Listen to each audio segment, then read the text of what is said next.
And knowing him now, that goes straight to his heart. I mean, his head right up. You know, he loves that. I'm a huge fan. And so he's like, well, that's great. You know, what's that? The Wondering Dutchmen podcast. This is In Depth with the Dutchman, the only interview show where it's the conversation that matters most. I'm Casey, joined here on the couch by Big Mace. Sitting to my left, way over there, is our boy Smoke. And our guest today on In Depth is 14 WFIE News. What's your official title? Reporter, Mitch Carter. Yeah. Mitch, welcome to the program, man. Happy to be here, gentlemen. Thanks for having me on. Welcome to the lounge, brother. By the way, this is the first time a couple of these guys might have been called gentlemen before, but It's all new here. it's all new. We appreciate it, though. So, welcome aboard. Welcome to Smokers Lounge. What's your first impression of Smokers Lounge? Tell you what, you guys have done the place up real nice. I didn't know what to expect. You know, I pulled up a lot of cars, entered a garage. It's warm in here. I'm surprised by that. It's cozy in here. There's a fireplace back there. Oh, yeah. For insurance purposes, that's not there, and that is Yeah, edited excuse me. in later. Sorry, yeah. No, it's just for aesthetic Photoshop. purposes. Aesthetic, Yeah, yeah. with lighting. Photoshop, all We got electric. Christmas lights That's a wadded great up in green there. screen thing. Yeah. You Yeah. didn't hang a single Christmas light. Yeah. So, but Yeah. no, that's good. We're glad you came up. When we kind of start this aspect of the show, we wanted to find local people that do a lot of interesting things. Sure. I'm sure you know we sponsor an athlete, Chase Bland. He was our first interview. We're training for the Carmel Marathon. And Yeah, by we are. I mean he. We're And Arlo. And Arlo. Oh, yeah. Arlo's There you go. doing the 10K. Arlo's doing a 10K. Although I asked him how training was going, and he kind of gave me that not well look. So we might be carrying Arlo across the finish line. I'm training really hard, guys. Yeah. Okay. Really. I Have got all another the ranch faith in the water, world. pal. So now we got you on board. It's just we were kind of excited about it. You've got an interesting background. So for the wanderers that may not know you, just kind of tell us a little bit about yourself. Yeah, well, I'm from Huntingburg, so a local guy. I live in Evansville now. Like you said, I work for WFIE 14, so I work for 14 News in Evansville, NBC affiliate, if that matters to anybody. Hell yeah, it does. Hell yeah. You see that chest puff a little bit? Affiliate. No, but I Southridge kid, did all that stuff. Some of you guys might remember I was on the state championship team. Hell, Another I chest was puff, hoping you were gonna say. yeah. Hey, 2 state champions That's right right. here. Yeah, State champion coach. State State champion coach. State champs. Not a baby. player. Not a player. Graduated from there, went to Ball State, played football up there for 4 years, and here I am in the lounge. So Bingo. So you graduate. So that state team at Southridge was what 2017. 17. Yeah. I remember it. The famous saying by Tucker Shank. You don't. Is it? What's Tucker? Wasn't it? You No, it was the commentator on AHS TV. You don't go to the Dome to tie. You go to you don't go to the state championship to. I don't know what do you say, Lucas Oil. I don't know. You don't go to Lucas Oil to like It was tie. a really memorable quote. Yeah, you don't go to Lucas Oil to tie. You go to Lucas Oil to win. to win, which they did, which is cool. 2-point conversion. Yeah, that's a big play. So Ball State. Yep. What I assume journalism of some kind at Ball State. Yeah, so I actually I studied newspapers at college, and it's kind of a wild story. We can get into it more later, but I studied newspapers, and kind of my last semester of school, kind of lucked my way into some TV stuff, like a capstone course. Well, I mean, look at your jawline. You have a His very cheekbones. very pronounced Built for jaw. television. Hey, he is built for. He is a good looking We're son of voices, a buck, we're faces boy. for radio, but this guy. He's a good looking son I'm of a gonna buck, start man. blushing. It's early for that. Well, it could be that or the heat in here. It's either one. right. The green screen fireplace, but so I kind of lucked my way in like my last semester doing some TV stuff. I can tell the story now if you guys want to hear. Yeah, it. hell yeah, we do. It's your interview. So I, like I said, studied newspapers. My last semester, my senior year, I was in this TV thing. You had to sign up to do different jobs. So I like ran the prompter, ran the cameras, whatever stuff that it was easy A. Yeah. And twice a person signed up to anchor didn't show up. So I got to anchor twice. So I had like 2 clips of me anchoring and did some packages or whatever on my own where I'd kind of turn stories for the Newslink, which is like Ball State's news media type deal. Right. And they have this kind of career day type thing where different news stations would come up. Well, 14 News shows up. And so it's my news director now, Joe, and then our morning anchor, Tanner Holbrook. And I didn't know either of them from Adam, right? Right. And so I was sitting there full suit. I'm all got to sit up after football practice in the morning. I got my hair all done. I took my earrings out. I really, really went the whole 9 yards. And so I'm sitting in there, and they do their little spiel or whatever, and it kind of dawns on me like, oh, it's October. I graduate in December. I should probably find a job, And so Joe stays in there, and people. So I had missed this 2 days before or whatever. I couldn't come to class because we had traveled to a game or I had practiced something like that, and they had signups. We could talk to these news directors, and no one told me. So I just wasn't signed up. I'm about to graduate, and no one told me, so I wasn't talking to anybody. No one had my reel, anything like that. And so I was like, well, I got to make something happen here. So Tanner goes upstairs to talk to a class of freshmen, and I follow him. And I go in the class, these kids in these hoodies and sweatpants. I'm in a full suit in the back of the class with these freshmen, watching him give the same speech. And 50 minutes or so wraps up. He walks out, and I stop him like, hey, listen, I had to talk to you. I'm from DuBois County. He's like, oh, no kidding. I was like, yeah, I'm from the area. I was like, I had to tell you. She'd kill me if I didn't say anything. My mom, huge fan, loves your work. My mom's, didn't watch the news, didn't know him. But he doesn't know that. And he knows this story now, so it's all right. I was going to say, you're just dropping this dead-ass lie. He loves this story. But so I tell him that, and knowing him now, that goes straight to his heart. I mean, his head, right up, he loves my that. mom, huge fan. And so he's like, well, that's great. Do you have any like a reel? Do you have any work? And I was like, well, what do you know? I sure do. So I take him back downstairs, show him clips of me doing stuff or whatever. How convenient. And he's like, well, do you want to talk to our news director? And I said, I sure do. Cut 4 people in line that had already signed up, just cut them. Went in there and talked to him. Got his card, got their cards, ended up talking to him. And I was the quote from my boss, personality hire. I had I had zero work experience in that. I had done, like I said, I did newspapers. I didn't really do a lot of TV stuff. So he watched me work. I Zoomed with the team or whatever. And, we talked on the phone a couple times, and he was like, yeah, we'll offer you. And I was like, hey, great. See you there. See you in January. So that's how I ended up on TV. That is bad. That's awesome, dude. Yeah. So newspapers, we're out on newspapers. We're out. To a certain extent. We're an anti-local newspaper podcast. Well, that's to a certain strong. extent. That's strong. To a degree. But you grew up in the area. You remember what a certain paper that came out of Jasper used to be, and it's just not that anymore. Straight trash. Oh, I'll say it. Gosh. I'm dropping nukes. Well, hey, why not? Nukes. Yeah. So news, why news? Did you want to write stories? I'll answer this one for him. Do we have to drink since I interviewed? Is that a carryover? Absolutely. Well, this Start might be, drinking, So Mace. I have a really bad problem with interrupting people. So how in the business do you train people to stop doing that? Because we could use those tips. That's you gotta let them ride. Yeah, see, you gotta let them ride. That's part of the process. So you did a story when you were still in college about was it multi-sport athletics or some it was on the Mitch slap. It was a my Mitch own little column, dude. And I just remember when that came out, how much publicity that article got, and you're a wordsmith, bro. Oh, the way you that. got the way you. I'm not trying to tug you or nothing here, but you can lay it down and you can. That was a really, really good article. I appreciate that. Thank you. Yeah, man. I was doing a little research today, and I was looking, and I remember seeing that article, and then going back and reading it. Kind of, what was the inspiration behind it? Now, I mean, it's been not that long ago now, but I'm honestly, I can't super remember. I know, so doing the college football thing, you've got zero time, right? I mean, it's a 40-hour week plus job basically in school, and I worked as well. So I was real busy, so I didn't have a ton of time to write. So I ended up kind of moseying my way into the opinion section of the newspaper. It was the only one that was open when I walked in the door. So I hopped in there and wrote for them, had my own column. And so I did a bunch of football stuff. My first story ever was on the transfer portal. It was a different guy. Can't remember exactly what it was. I think his name was Brock Hoffman, I believe. Kid from Virginia Tech. Yeah, his mom had a surgery or whatever, and he tried to transfer to be with her, and they wouldn't let him play. Wrote about that, and then wrote about some other stuff. And that multi-sport thing, I believe, was, I think I'd read something or another. I'd seen this, that, or third on social media about all these kids doing individualized sports and tearing up elbows, whatever, starting to hate it.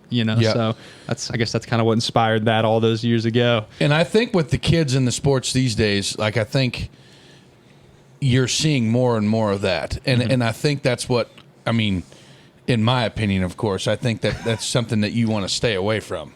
is the single sport athlete. You know what I mean? Like, I was a multi-sport. I think everybody pretty much besides Smoke Dog, he was a big horse guy. Single sport, just horse riding and all belt right. buckle guy, FFA and 4-H Heard and all that. that jazz. But multi-sport athletes, I mean, it just makes you tough. Yeah. So what was it? Not to jump. Well, we're gonna No, jump you're back fine, and you're forth, fine. but like going to play, because you have a lot of kids that talk about wanting to play sports after high school. Right. What is that? What is that like when you go as a walk-on to Ball State? You probably graduate Southridge at what, 6'1", 6'1", 6 foot, yeah. 195. This is so. What was it like going? 6 foot, 6'1", 195 to a mid-major college football program, Division I, where you're playing with guys that are running 440s, guys that they could put Smoker's Lounge on their back and squat it. Like, Right. what's that first day in the weight room like? So you realize quickly I walked in there, and everyone's great. A bunch of those guys I'm still friends with and everything. But you walk in, and very quickly you realize you were surrounded by specimen. Yeah. I mean, it's one of those things when you get there, everybody's a state champion, or everyone was like the best player at their school. All state, yeah. Everyone's all state, everyone's all conference. Those things don't matter. Right. And you meet guys. I've got a couple. It's cool though. I've got a couple of friends now. In the league, or our quarterback Drew Plitt's in the XFL now. One of our corners, Antonio Phillips, in the XFL now. Both doing really well. Caleb Huntley, I was really cool with. One of our running backs played for the Falcons, scored some touchdowns this year. That sort of thing. So it's neat That to is know. really cool. Danny Pinner for the Colts. We were cool. Played for us. So you meet a bunch of cool guys, but then you think, here I am coming from Huntingburg, Indiana, about 6 foot, about 195, walking in there, and Danny Pinner, who will go on to play in the NFL, is every bit of 6'4" and hefty. You know what I mean? There's guys in there. Hefty. Not even him. There were other guys. Portly feller. Clean and pressing 315, like Oh, a bunch of geez. animals in there. I saw guys squat well over 500 when we max out. Just some real animals in there, and dudes they were strong, they could run, they could jump. Jalen Turner and I were really cool. We played guard for us, if I remember right, and we went out there and we were freshmen together. He's about this much taller than me and about this much bigger than me, and we're warming up, and he's doing back handsprings at about 325 and doing cartwheels Jesus and flips and whatnot. So you're surrounded by some ballers, some dudes. Yeah. So it's a little bit of a culture shock, Yeah. if you will. Guys who probably like the genetics is Correct. totally different. Correct. Yeah. Yeah. Dudes who didn't really eat all that great, shredded to the bone. I mean, 6-pack year round, fast, could run, jump, never got hurt, all that sort of stuff. So Wow. That's pretty cool. you see What's that like? I mean, going through, I'll toot Southridge's horn a little bit. Sure. Solid weightlifting program. Definitely put a lot of time and effort into the weight room. I know Southridge football players, that was always a huge thing for us. I mean, even, however many years ago, I won't divulge my age, but we really busted ass in the weight room and stuff like that. And I know it's a trend, and it was something that Southridge always really took pride in, to get in the weight room and get after it. Were there similar things that you did at the college level? What's it like to actually have somebody that is a wizard at that kind of thing, and like what results did you see? Well, I mean, what was great about Southridge, and that you're bringing up with the weightlifting program, was I was super, super prepared just for the cardio aspect of it, because we did so much stuff, and the toughness side of it. A lot of stuff, especially when you're a freshman, you're in what's called a developmental lift, where you're not playing, you're redshirting, and they're really trying to make you as big and as strong as possible. The whole goal, they always say, was by Christmas you want to go home, you don't want your family to recognize you. That's kind of the idea. And I left by Christmas, big, trapped out, went from 195 to about 220 in a couple months, and it was interesting, but I will say the Southridge stuff really helped me out a lot. But what really sucks is, you spend all these years weightlifting, and I go in there, and one of my friends, DT Stevens, came from Georgia, I believe, maybe Florida, said he never touched a barbell in his life, and then squatted 405 playing corner. So you get, it's just not fair. But you see stuff like that, and it clicks. You're like, okay, yeah. Genetically, I'm not predispositioned like that. I got to go hard, because that's your only chance to see anything. Yeah. So what's a favorite? And I know we don't want to talk about the sports side too much, but what's a favorite? Well, let me ask you this: do you think there's a lot of kids from Southridge that play, or a lot of the local area schools? There's a lot of talent in this area that could take that walk-on role and have those experiences, but kind of, I don't want to say settle, but almost kind of not want to put themselves out there? Like, I mean, is that kind of your experience in that? Like, obviously you had to put yourself out there. Right. I'm sure Hanover wanted you to come play. Sure. Franklin wanted you to come play. Yeah. Those are the schools that were recruiting me when I was in high Name school. another one that would have wanted you to come to play, but you decide, hey, I'm not going to do that. I'm going to put myself out there on the D1 level. Like, what's that like?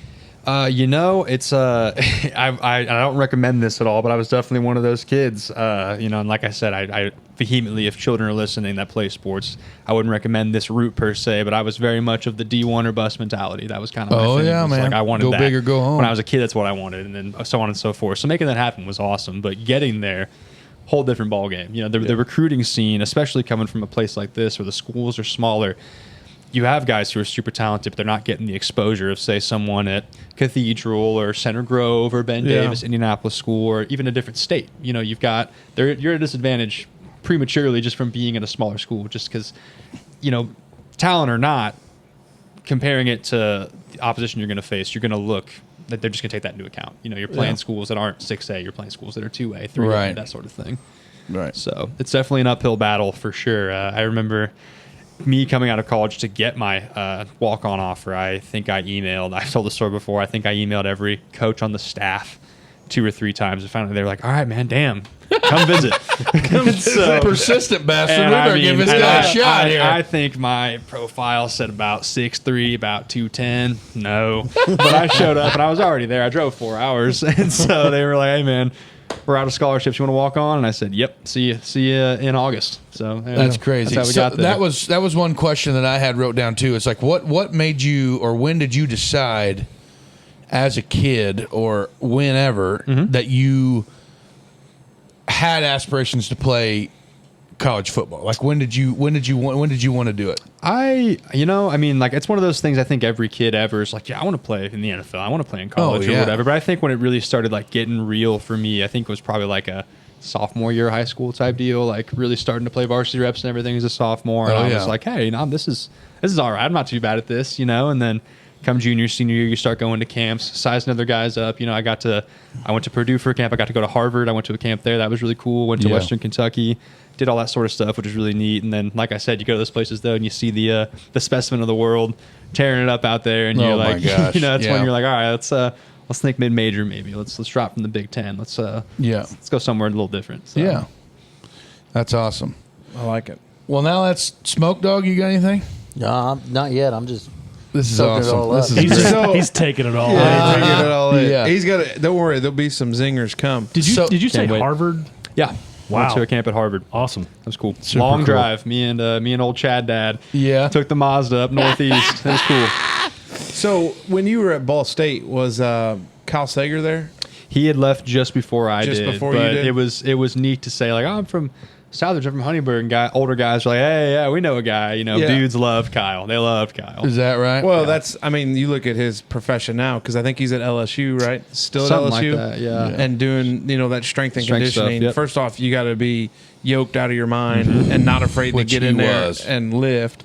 And second, you got to be a high energy, high motor guy, because that's what those positions. That's SEC football. Well, and what they really don't tell you, and it makes sense, you'll hear them talk about it on broadcast, but they're like, you spend more time with your strength and conditioning guys than you do the old ball coach. Oh, yeah. Like Nick Saban's not coming down to watch you squat. Not every if you're day. at Alabama. You know what I mean? Right. Like, if there's issues they got to address, I'm sure they do, but, Sure. your strength and conditioning guys, I think that's what a lot of programs struggle with or have success is based on their strength and conditioning Oh, guys. yeah. Those are some of the guys I miss the most. I actually wanted to talk. I'm glad you brought that up.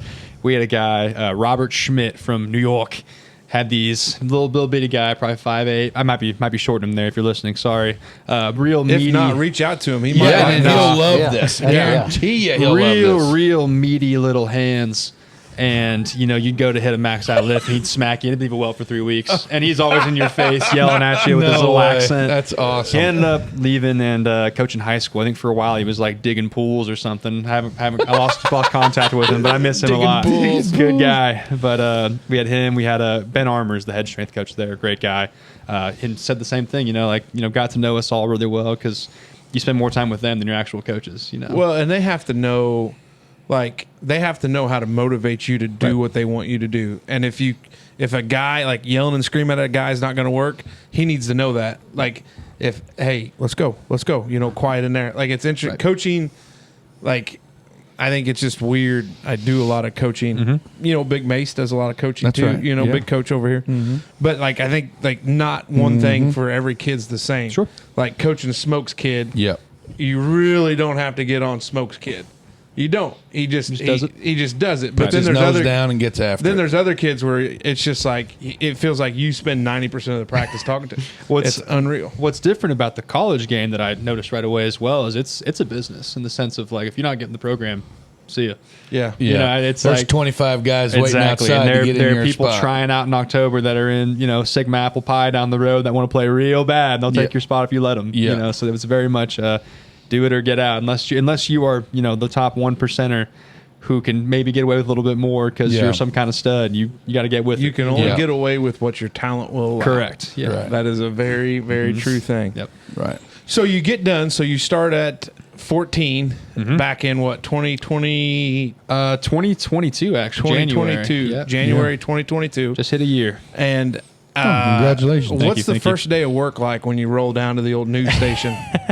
Well, as the personality hire, Hey, we didn't hire you because you're smart, 'Cause so we you're figured good like at- after you work, should you'd be be great great to to looking drink son with. of a bitch. Let's get this kid in At the here. very least, we'll train you. The first probably 2 weeks, I lived at home after college and commuted, so I was driving an hour 10 each way, which was fine. But the first couple weeks, it was just Brutal. what did I get myself into? Because they're all seasoned and everyone's great. They're all real nice and everything, but they're working with the cameras. I don't know anything about the cameras because I did newspapers. You're a newspaper guy. I didn't touch the camera. I Newspaper had guy. one film class in college. I almost failed because I just didn't care because I'll be writing. I don't care. Yeah. Should have listened better. Hey, it's kind of like Mason Casey. They don't know anything about cameras either, Yeah. right, guys? Yeah, right. Just call it the personality hires. yeah, Right? That's what yeah. you guys are. I know that you push play and then you Well, let her record eat. first. Yeah. Yeah, you record. even messed that part up. Love you, buddy. So it's it's what it is. my first day. They're talking about ND filters. You got to rack focus, do this, that, and tear it up, man. Sounds great, I'm pal. watching. Let's go.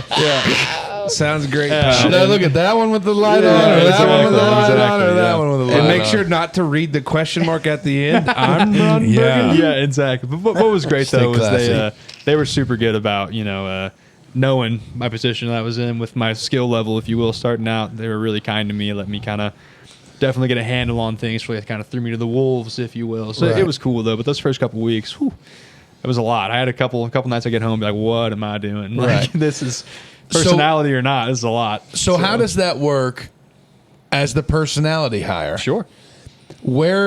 At what point are you assigned a role? Or how do you know, going into it, Right. you gave him these little clips of, these absolutely golden anchor reels, So what how does that shake out to where you're going and where your canoe's going to point? So, I knew showing up that I was working for the TV. I didn't know I'm technically a multimedia journalist. I didn't know what that meant. Yeah. So can I you- told my what is that? Oh, I told my family I'm gonna be on TV sometimes, not realizing it was gonna be every night. Playing around. Like I said, I really went in blind, right? And so they're teaching me about the camera and all that. They're like, yeah, you'll turn a story every day. You'll be live pretty much every night. And I was like, oh, great. Oh, boy. Sweet. Can't Good wait. deal. Sounds good. But as time kind of went on, they kind of put me out there, let me kind of shoot my own stuff and all that, started editing my own stuff, and then did a lot of work behind the camera, off camera, use my voice and all that, but not Yeah. my face. And then I think it was probably a month and a half, 2 months. They're like, all right, man, hey, you're going live today. And I was like, oh, can't wait. Here we go. But it was cool. So you know how to edit, huh? I do. I'm a one-man band pretty much every day. Shoot my own stuff, edit my own stuff, put it together, go live alone. So all how that. would you like to be a part of How the would you like to Wondering come to work for the Wondering Dutchmen podcast? We will get you a great beer sponsor. remote Yep. positions available, maybe? Certainly. Oh, yeah. Actually, yeah, they can send the files over. What's that called, Arlo? yeah. Is that the internet? Is that what that's called? Yeah. They can The send that in internets. those different. Yeah, we can figure it out. Right. So, a multimedia journalist.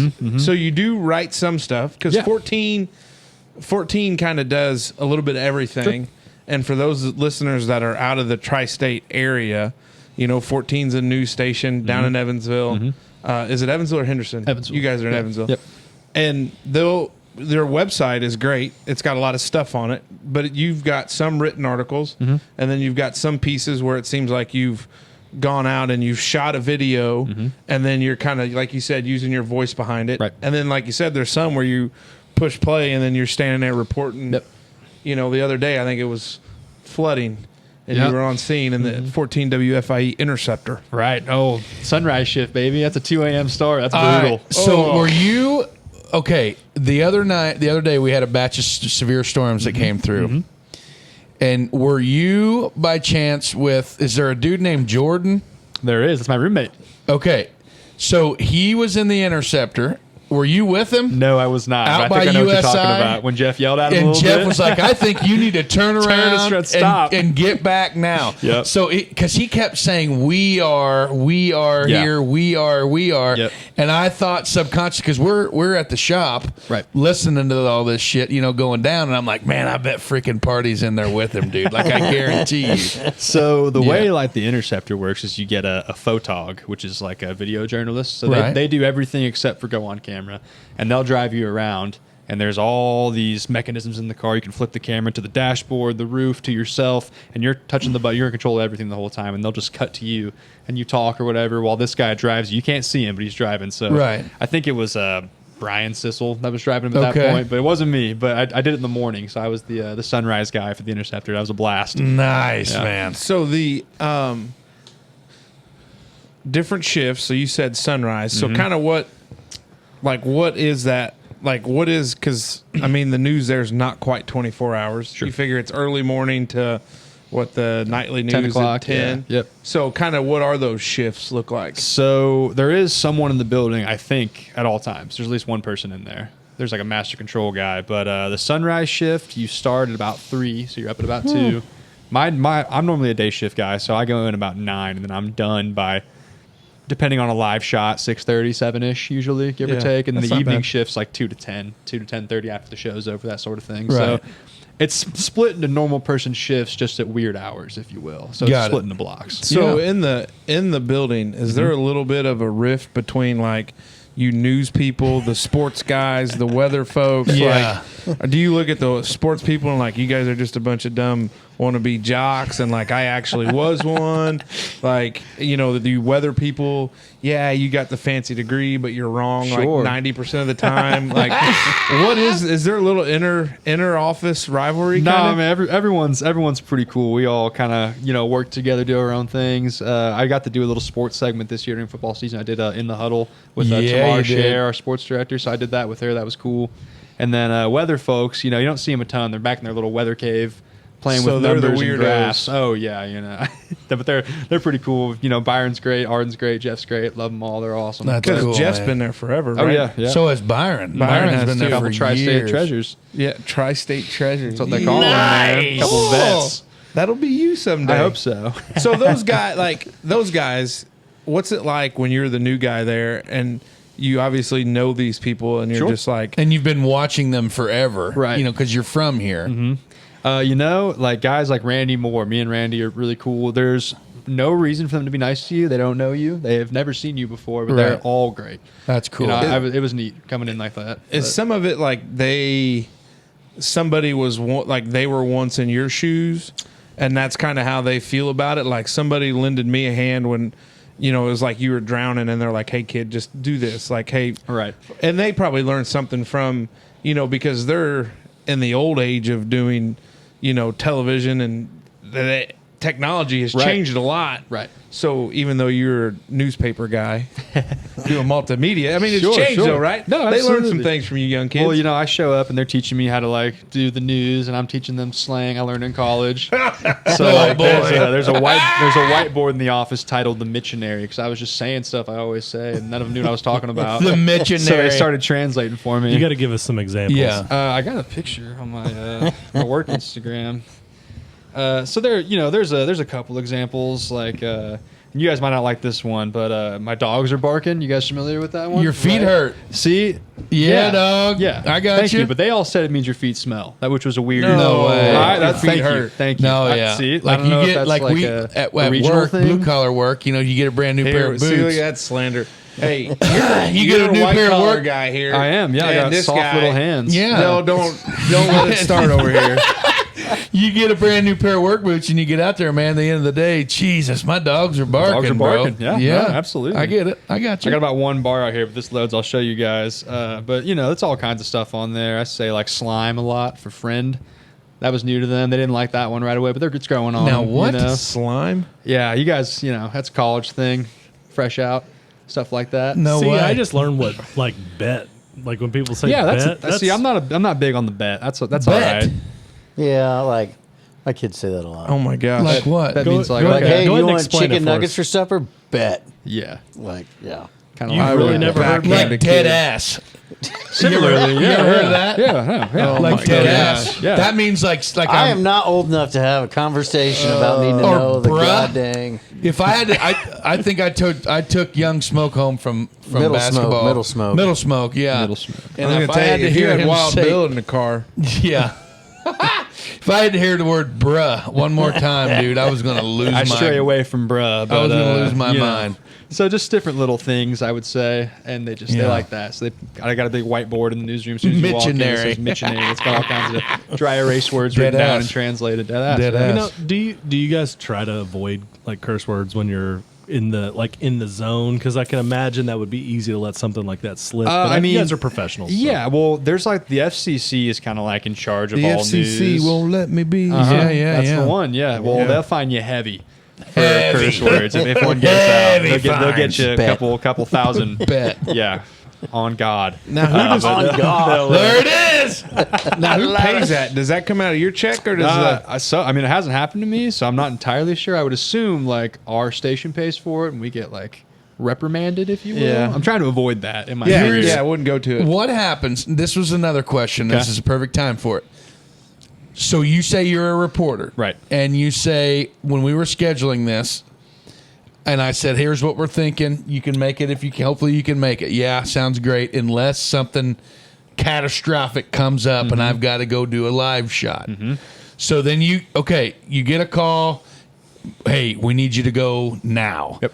You suit up, jump in your car, or We have little Subarus, man, yeah, these dude. cars. Yeah. So yeah. You load up, you get your camera, you're going down to shoot this thing, right? Yep.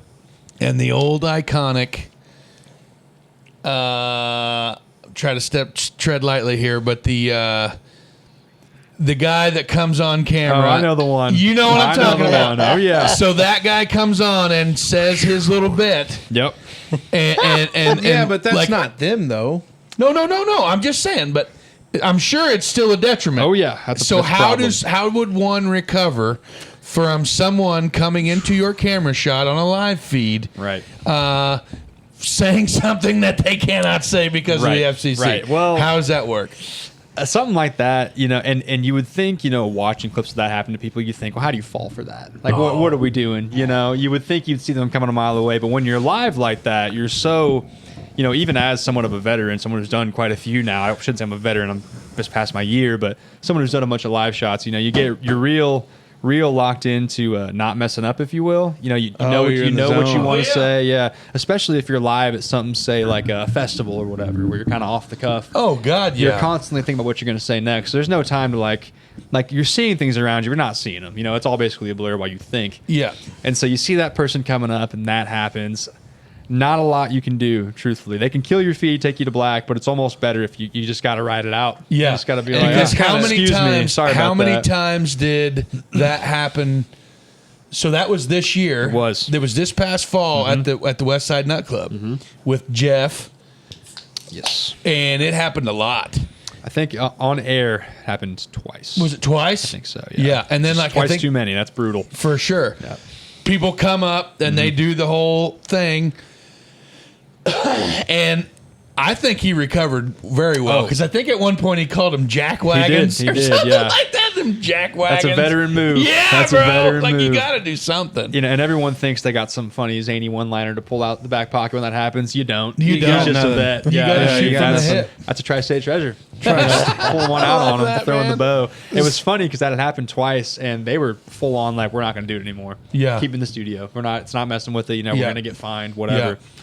And so by the time he did his last couple live shots, he had the entire sheriff's office that was out there surrounding him in a circle. Really? Had like two of our photographers out there surrounding him, like just people keep it moving, keep it There were pushing. no you know? way that not, they could- not happening again. No. Yeah, no, it's a That's bad cool. deal. Yeah. So you made your desk debut I did. this past January. What's that like? What's that go like? What goes into it? Like, is it kind of a rite of passage? Is it? Do you want to be more behind the desk? Like, kind of. Which way do you want your canoe to point? I don't, you know, I mean, I like the reporting stuff. I think it's fun, but I mean, doing the desk is definitely consistent. Yeah. That's because sometimes you'll have days where you go in there and you're on a story and you're called on 6 stories. No one's hitting you back. No one's answering. No one wants to do it. You know, stuff's not turning, whatever.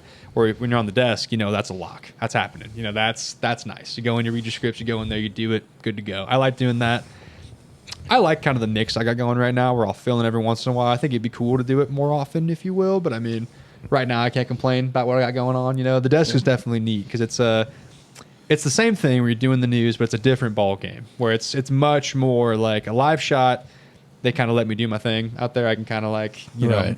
it's a lot more laissez-faire. You know what I mean? Do Right. kind of what you got to do. I actually don't know what you mean, but yeah, sure. Well, you know, You just went outside of his vocabulary. Laissez-faire get you? it's real free. It's real free. You know, hands It's off. relaxed. Hey, it's relaxed. like your supervisor and superintendent aren't there on a Friday Oh, afternoon nice. when it's Yeah. a nice day. right. Just hanging out, man. That's right. Now, even See, on- I had to take that white collar term Yeah. and break it down blue collar for Bring him. it He's down. got it. Bring Yeah. it down. Yeah, the blue absolutely. collar. Yeah. Got it And, for me. but yeah, so I mean, going in the field's great because even on something serious, you know, it's not so performative, if you will. Where being at the desk, you know, you've got a way you got to do things. You've got to keep time. The show has to end at a certain time. There's, you know, commercial breaks factored in. You've got to hit the times on those. They can either Wow. add stuff or drop stuff. It's got a timeout. So it's definitely there's a pace to it, if you will. How do you adjust to the person talking in your ear? So the way it works for us, they hit a button to talk to us. If not, can't hear them. So I don't hear them the whole time, which is nice. But my first ever live shot was, I believe it was in front of Southwestern Behavior, which is like a mental health clinic. Yep, They got I know what's there. yeah. Might have had a few, not me personally, but some people I may Yeah, have what'd represented. you do a little stint in there? Hey, mental health is important. That's You right, just that's need to right. take a Deal. break. But I was there, and so my very first live shot, they were having a problem with it, so there was feedback. And so it was a big story about money. So I'm already like knees shaking when I get out there, you know. And as I'm reading these numbers, the numbers I just read are playing back in my ear, full volume. Oh, So I mean, millions of dollars, thousands of dollars. I'm hearing numbers as I read. Oh, brutal. Oh my And god! after that first live shot, I went back. I was like, "Is it always like this, guys?" And they're like, "I mean, recently, but not always." And I was like, "Recently? If it's like this forever, I think I'm in the wrong track. I can't do this, man. There's no way, no shot." But you know, and now, you know, I've had times when mics didn't get cut or whatever, so I could still hear my ear. Now it doesn't bother me too much. I'm just Yeah. kind of locked into it now. So you're an old seasoned pro. right, I'm Yeah. a vet, man. You're getting So when there. it comes to like the news and like you said, you talked about the desk a little bit, but like, do you have any interest or do you enjoy like doing the pieces, or do you kind of like the investigative journalism where you're trying to like shed light on something where it's like, hey, this manufacturing company's been dumping chemicals in the local watering hole. Right. Like, you know what I mean? You know what I'm trying to say? Like the investigative journalism side, because there is, when you do those stories, there's writing involved and you Sure. produce them. But, what about on the other flip side where it's like, do you enjoy the puff pieces where it's like, so-and-so's little kid hit a, grand slam Right, in the Little right. League game that, you know what I mean? Like, Yeah. what do you like? So it's nice to have a mix, I think, because you can't do serious all the time. I had a period there where, it was 4 days in a row 1 week where I had a story about a dead kid. That was That's tough. Yeah. I was out at a fire all day one time. It's like July or something like that. I'm in a fire. Next day it's like a car accident. Next day is a disease, whatever. And by Friday, I'm like, guys, please, anything else, Yeah. And they put me on these things. I told them before because I'm fairly decent at connecting with people, so people will tell me things, tell me their stories, if you will, not like in a sleazy way, but people are comfortable enough to share things. Yeah. But after a while, you need something. You need a grand slam. You need something fluffy. You need to go down there to the Vandenberg County Humane Society. You need to go pet a couple puppies, man. Pet some puppies, and hey, come absolutely. adopt. I'm gonna sponsor the adoption Right. fee. You remember that video of that cat? You remember that cat that goes the guys doing like a piece at the vet clinic or some shit, and that cat freaking just absolutely unleashes that dude, mauls the piss out of his arm. But the investigative stuff's cool too. It's really just kind of a mix of what you find, and what's interesting about the news that people don't maybe realize is like, oftentimes we know stuff, but without the correct avenues, you can't just say stuff. Yeah. You know what I'm saying? So you got to have like sources. You got to validate your sources. You can't just go saying whatever. We'll hear stuff. Well, that's but without paperwork or whatnot, you can't go reporting. Hey, that brings up a great question. So Sure. how do you determine, or how do you keep your objectivity and like your bias? Like what's the professional like quota for that? So one of the best lessons I learned in college right away, it's the same for newspapers and TV, so it worked out, was every human being is biased. That's just how it is. Everybody has a bias. Everyone's biased. But the people who are really good at this thing can turn it off. So, you report on stuff that you're kind of like, you report on stuff that you have opinions about, but you got to turn them off. That's how it goes. And if you don't, it's very obvious. Yeah. It'll come out in your writing, it'll come out in your facial expressions, that sort of thing. So you'll know if someone has an opinion on something. You got to be able to cut that. So Arlo brings up a good point, and I did want to talk about it, and maybe we can get back to the local side. But like the state of journalism and news media today, every poll you can look at, there's a strong distrust in the news media and and I'm not saying the local. Hashtag fake news. I'm drawing a very distinct. I want this to be. I don't want it to go off the rails, but I'm drawing a very distinct boundary in what I think is your local news to what you see the national news media on every different channel and what it is. There's such a strong distrust. Where do you think that came from? Like, do you have a thought? Like, have you ever thought about it? Like, because I would think, like you said, you guys are an NBC affiliate. Sure. And so there is some of that national perspective on things. But you're also right here in the hub of southwestern Indiana. And it's just, it would be a very interesting mix. But that was one of the questions, and Arlo is a great lead in, is like the national news media, for you local guys, kind of how do you look at it? And do you opine of any suggestions of this is how we can get back to where the news media is, might lean a little bit one way or the other, but for the most part, they're telling you the facts, and the opinion guys are just off on their own little realm. Right. So what's interesting about the NBC thing for 14, right? Like down there, 44 is Fox, and I think 25 in Henderson's ABC. Correct. So, they've got these things. I've seen it before. I've been on a story with 44, and someone would be like, I'm not talking to Fox. But like they're Fox, but they're not Fox. We're NBC, but we're not NBC. Yeah. We're in Evansville. Yeah. Exactly. We're in your area. And so, and I understand why people, will feel some types of way or whatever. They'll read stuff, they'll read opinion articles, that sort of thing, and get fired up either which way. I totally get that. Everyone's a human being. Absolutely understand. And I think, you get on, I think sometimes there's disconnect where people don't quite realize that what we're doing versus what you see, on your nightly news on Fox or NBC or MSNBC, whatever have you, not the same thing. Yeah. Where like truthfully, we don't gain anything from pushing something on you, if you will. Like, Right. Most of the time the stories we're covering most of the time they don't even offer an avenue, if you will, to do that. Right. A lot of stuff's like, it's very local. It's like, I did a story on a kid in a tree that was 80 feet up the other day, obviously omitting names to protect, but stuff like that. Like, there's no way to spin kid that. get 80 feet in a tree? You're covering things that people in this area want to hear Exactly. about. But it's the fact- good and the bad, Sure. and the ugly.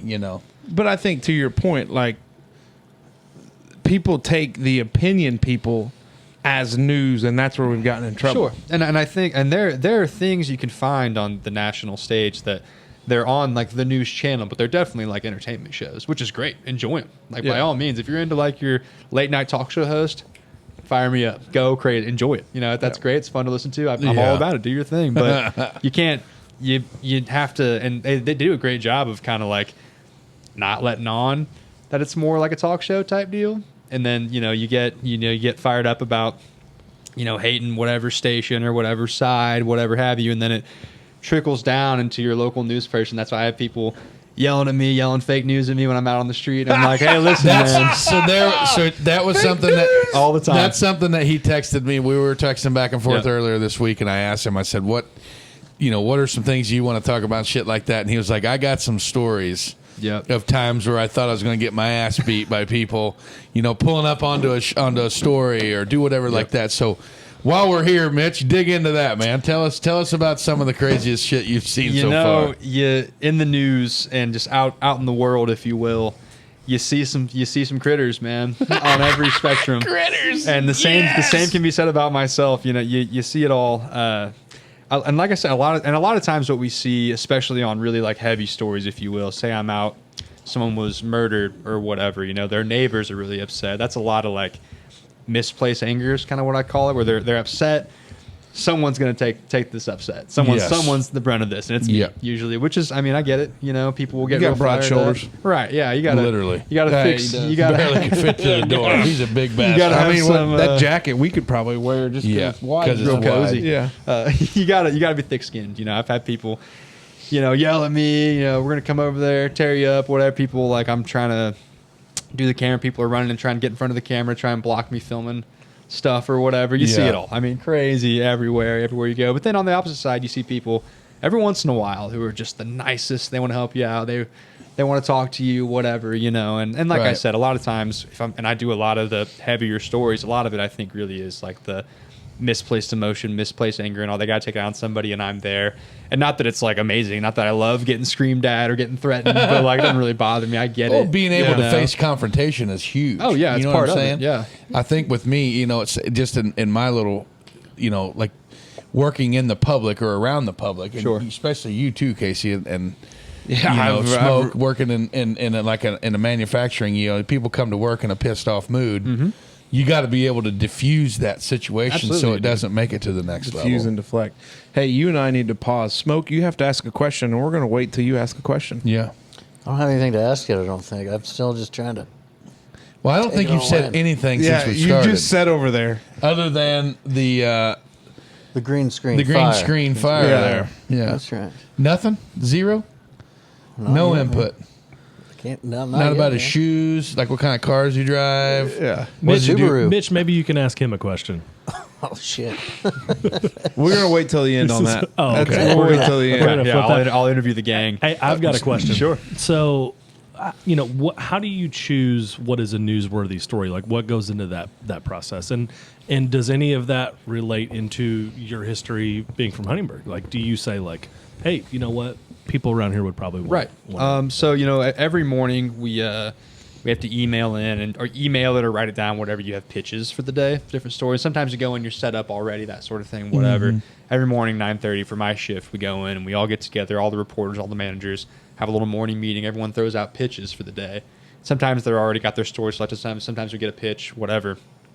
Everybody gets assigned a story and you scatter. You go do your thing or whatever. But being from here, it's kind of nice where for instance, Kimball was recently just acquired by R&I believe. Yeah. And so people were like, oh, that's kind of cool. And I went in there and I was like, listen, that's a big deal at home. People like that. It's it's a lot of jobs, that sort of thing. I know this morning we were talking about electronics. Yeah, he works. He's a derivative. He's an electronics guy. Well, they're separate. Yeah, they're Kimball Electronics is not related anymore. Separate and distinct beast. Mm-hmm. Exactly. But it's nice to kind of be from the area, but not from Evansville, where I'm the only person from this area that works at the station, so I've got that point of view. I know at 25, Cody Bailey, who works for 25 from Huntingburg he's as well. from Huntingburg, yeah. So we're kind of the guys that pitch the DuBois County, Spencer County, Gibson County type stories, if you will. Yeah. Kind of being from that area. So it's nice to have some eyes, if you will. People, we're watching kind of what goes on, But beyond that, a lot of it falls onto what fits in a show, what can turn is the big thing. If there's stories that we like, but we know for a fact it's not going to happen today, something else. You need characters. You need people that are going to interview, people that are going to go on TV. You have to have that to form a package. You don't have to every time, but it's definitely ideal. People want to see other people. So that all that sort of stuff goes into it. This melting pot of pitches in the morning, and then assign people, and off you go. You go do your thing. So when that meeting comes out and everybody makes their pitches and stuff, and you get assigned a story, that's got to be prepared and ready to go for the recording for the nightly news. So, the best analogy I ever heard was that every day you're in the airport and the plane's taking off, you're either on it or you're not. And everything in your way, obstacle-wise, whatever, figure it out. And there are times where I'll switch stories if it's 11 o'clock and I've called on 3 things, nothing's turning, different story. Switch, you're on something else, But it doesn't, the deadline's a deadline. It doesn't matter if your interview's at 2:30 or if it's at 9 a.m. You got to get it done. Who reviews whether, so is that something to where, like, you prepare your story? Sure. And let's just say it just sucks. Oh, it stinks. Yeah, that's terrible. Early on ones, a couple of those. Yeah, a couple so and then, like, is there like a main editor that says, yeah, throw that in a dump, bro. So that ain't going to make the cut. Yeah, we've got, every show's got a producer, someone who kind of stacks the show, times it out and all that, does the mics for live shots and everything. It's a real beast back there. We have this. it's Arlo. Yeah, literally. Yeah, a whole bunch of them. beast. We got this big glass fishbowl with 1 million screens in there, and they taught me to produce and everything, so I've done kind of both sides of it. Wow. And multimedia, you know what I mean? There we go. Multimedia MMJ. guy. But so your producers will check over your script. You'll send in a script check. They'll check it out, kind of make some tweaks here and there.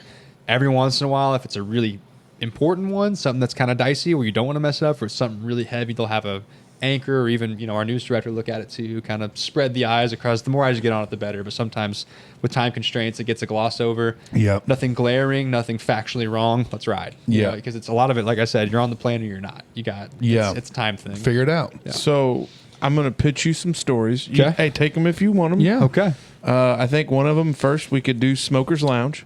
Could you imagine you guys in here, some great shots? No. We would set it up where we're not recording, but on like a good Friday or Saturday night. Karaoke night in here. Like karaoke is a big deal. Now he's that's, smiling. That's Smoke's one pitch. smiling. I'm trying to think why we would put that on the news. Well, you never know. So the second pitch, you could do it about 4 dumbasses that start a podcast that have grown into kind of local media personalities. Yep. Now, I think. Are you familiar with our podcast, Mitch? I am. Nice. I am. I've dabbled. Hey, he's a true professional. He listened to his one and only one today. Did my homework. Did my research on the way here. The third, The crew busts in the door and goes, actually, we're doing a story on this right now. right now, we're doing it. Small big. A third pitch could be about our buddy Mace here, kind of like a day in the life of a city of Huntingburg street worker. That's right. Everything that goes Strap into on. it. Come on in. I think those are 3 pitches. Buckle up. I've got right away. Yeah. Arlo kind of has another pitch. Could be Current Blend and the people that make Current Blend their home and their workplace, Public workspace. They're kind of a unique little thing there. Absolutely. Yeah, I'm a remote worker, so I work for a corporation and just And you can tie that into Word. work from home. Like there's so many avenues there. think of all the imagine if you got a crew of people like that, brings in tax dollars. It's production. There's Those some are there. those are the 4 pitches So, I got off the top of my head. My news mind there, just doing what I do every day, takes me. I like the second one in the sense of talking about guys starting a podcast. What I would do with something like that, for instance, watching my gears turn here, is I would try and find someone who's familiar with the economic space. Tell me about, there's a lot of podcasts out. That guy, right? Tell me there. about how often it he's is. doing it about us. He's I got to know. find I'm just somebody saying, like outside. he would interview Smoke I'd about want to find out how many. Well, not if he's gonna sit there and not do that. He's got to answer some shit every now and then. He's a quiet. He's a church That's mouse. all right. It's part of it. I'd want to find out how many podcasts were started already this year, or whatever you guys started, that sort of thing. And I want to find out how many stick around, how many make money, how many get promotions, that sort of thing, and then talk about some local guys who made it work. Holy smokes! News mind, you got to make Nice, it work. bro. We're rubbing We got a elbows story. with Jeff Lyons and the boys. With a future tri-state treasure. Yeah, future. Yeah. That's you. Oh, you guys flatter me, man. Yeah. Well, I mean, already. that is a. I mean, Smoke it's- Dog, shoot from the hip and tell him a few of those got, numbers on our podcast so far. Which numbers? Just about like where we're at, what we got going in our show. Or do we want people to know that? Maybe Yeah. we keep Confidential? That's kind of confidential. No, like how many episodes we've got out when we there we go. started, Yeah. stuff like that. Yeah, 20 episodes, I guess. So 22 weeks ago, Yeah. it would have started. There you go. Yeah. 'Cause the Mitch, we hidden had episode- a bad one that. Yeah. Hopefully, if any of us ever would run for political office, Yeah, it would or- bury doesn't us. come It out? would bury us. Both. It is. It would bad, bury us all. bad, bad, I bad. don't know that it was that Okay, bad. Helen it was Keller. Just, okay, well, We did do a segment on Helen Keller. That was Helen rough. Keller, in or out? In what sense? Is she real or a fraud? Oh wow! I see. In my position, I'm not sure I'm allowed to answer. No comment. No comment. That was scripted. Right Handled there. well. Yeah. Handled well. Hey, you passed the test at the thank gang you. You're center. in, bro. Yeah. Time to get jumped They told in. us to put you in the sweat box, kind Yeah, of beat up on you a little bit. Jeff sent me some stuff up so I could, to make sure we talked about it. So Yeah, Perfect. that's exactly what it is. Biggest project you've worked on so far? Biggest project I've worked on so far. or story, yeah. I've done a couple of the investigative things. A big one that I followed for months. Pink Energy is this like solar panel company, and they were They were calling the hell out of me for a while. Yeah? They Oh. frauds? Oh yeah, Shit. They're bankrupt, man. Well, I should pardon me, allegedly. No, I mean like they're bankrupt now. I believe they shut the doors down, and I spoke with some people in Gibson County, and they're in Evansville. All that these people who got these solar panels, they don't work. They weren't bringing any power. They're paying. I mean, I'm talking final bill $100K for these things. Wow. I talked to some former employees who told me like, yeah, we were shooting for veterans and shooting for folks who were retired, that sort of thing. Real, dirty Shady business. cats. Yeah, and Wow, so we talked man. about them and all that. Did a bunch of stories on them.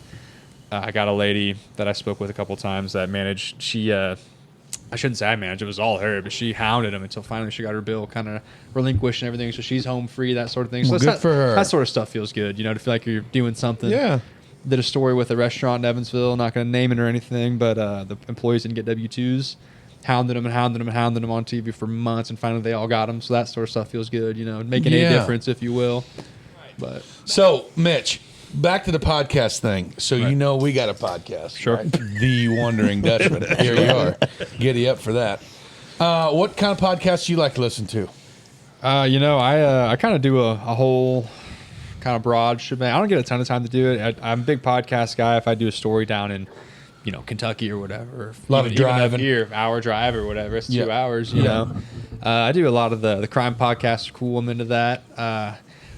Be honest, little guilty pleasure. I like the conspiracy theory podcast. Big into those. Love those, man. Big fan of those. You and Dave. Look at Dave. Look Yeah, at Dave's I do ears that. perk up. I'm real into that. Dave might finally have a question. He's ready to What do you bond know now. about weather balloons? Did you know you don't have to have a license to launch a weather balloon? But So- yeah, that's that sort of thing, I guess. I kind of that's dabble. cool. So, talking about podcasts, and I'm just drawing some similarities. You and Pat McAfee both played the game, kind of getting it used allegedly earlier. Like, as your career shapes and grows, and how media changes, because newspapers are dead, they're dinosaurs.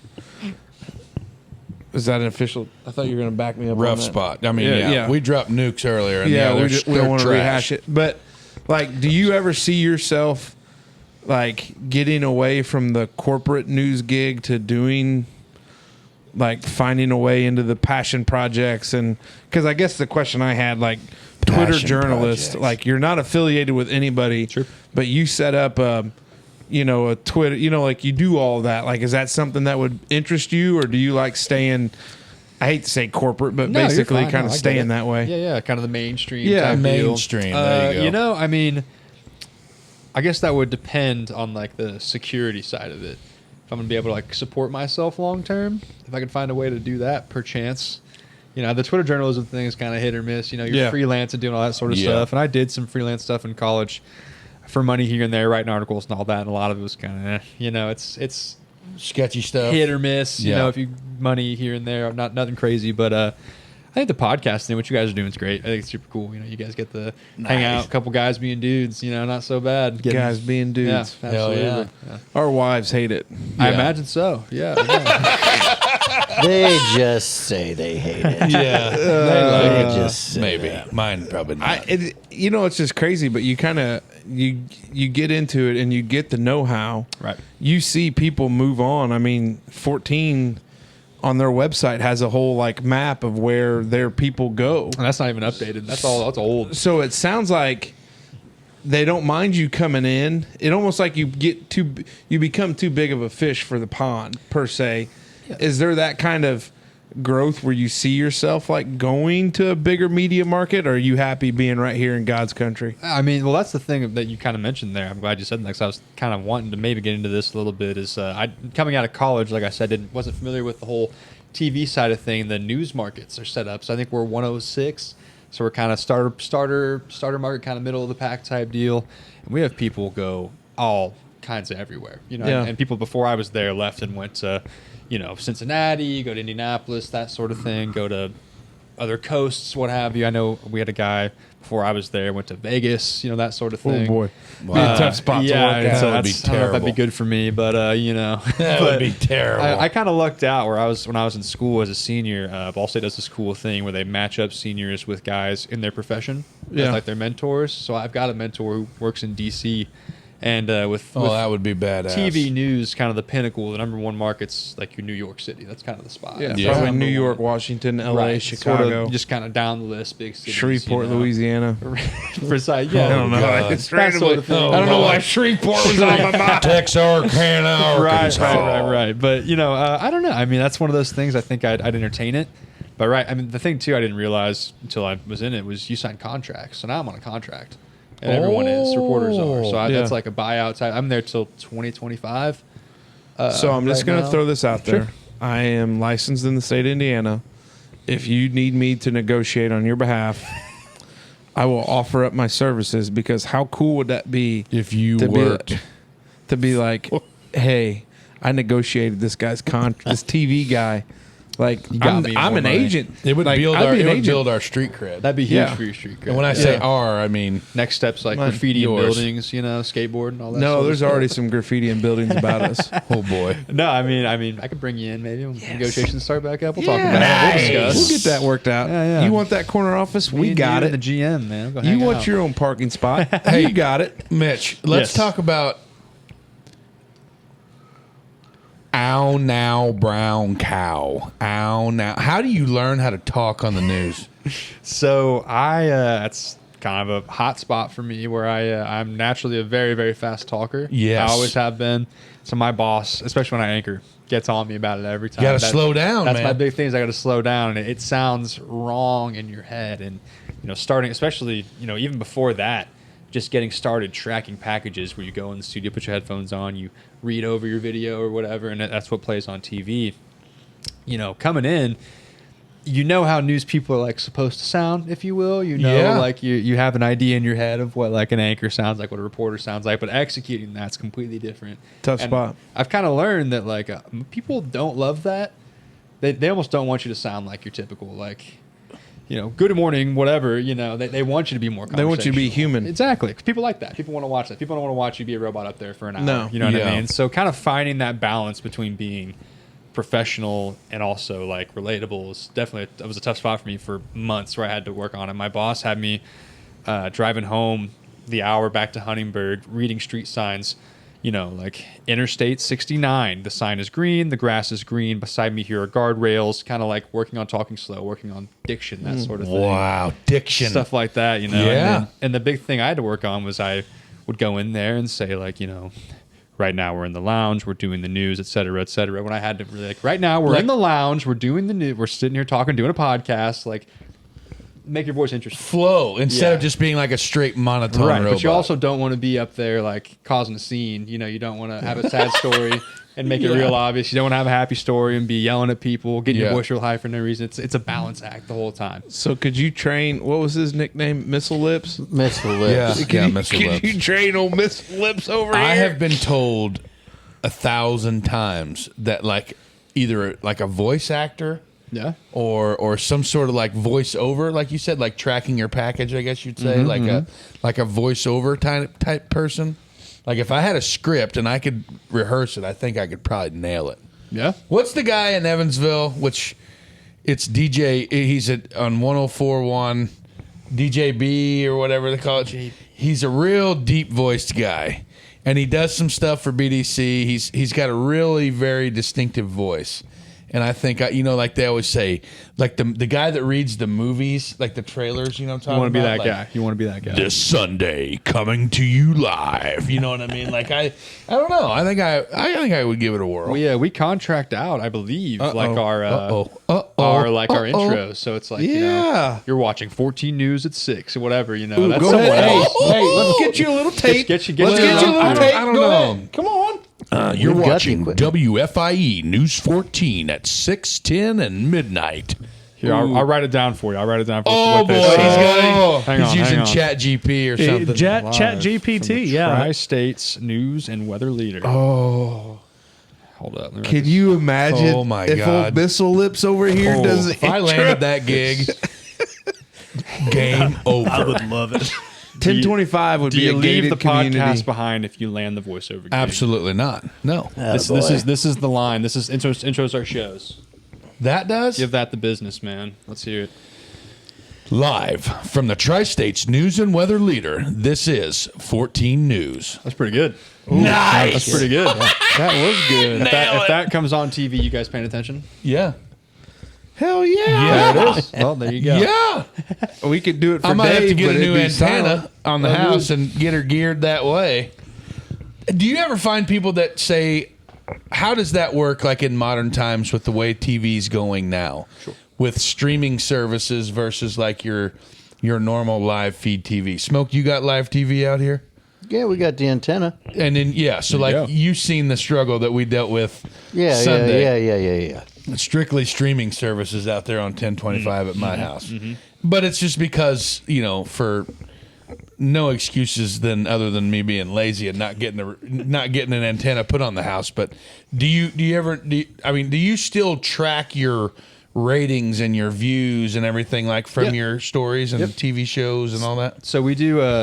There's a couple things with that. We do like these comm scores, which basically show us pits us against the other two stations. So it's all three of us. yeah. And we can see the rating scores, and it's so cool to see, like, say for instance Sunday night football gets over, the first every 15 minutes the ratings come out. The first one is super high, everyone's straight off football. The next one straight down.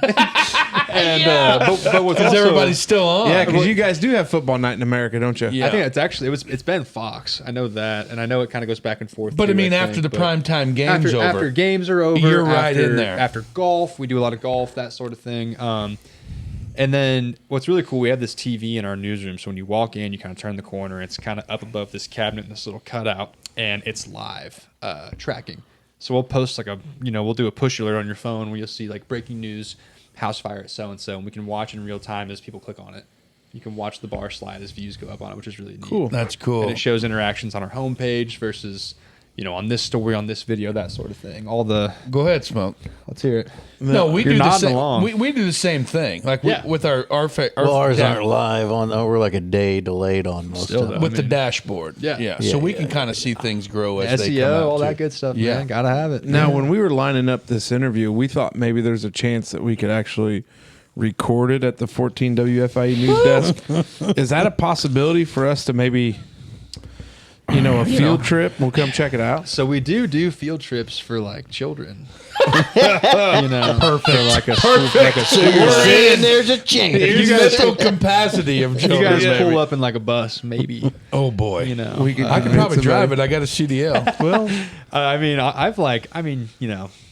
You can like bring your family and friends in there, show them around or whatever. I don't know if you could record a whole episode, but No way. If you guys wanted to like see the desk, came on like a Wow. Saturday or something, maybe we talk about it. yeah. That would be cool. Go stand behind the desk, hang out, take some pictures, whatever. Do your Yeah. thing. Hell yeah. I'm pretty down cool. for sure. Pull you up on the screen, let you see yourself in the box. Oh boy. Pretty cool. Hey, I'll make that the thumbnail for this video too. Perfect. Yeah.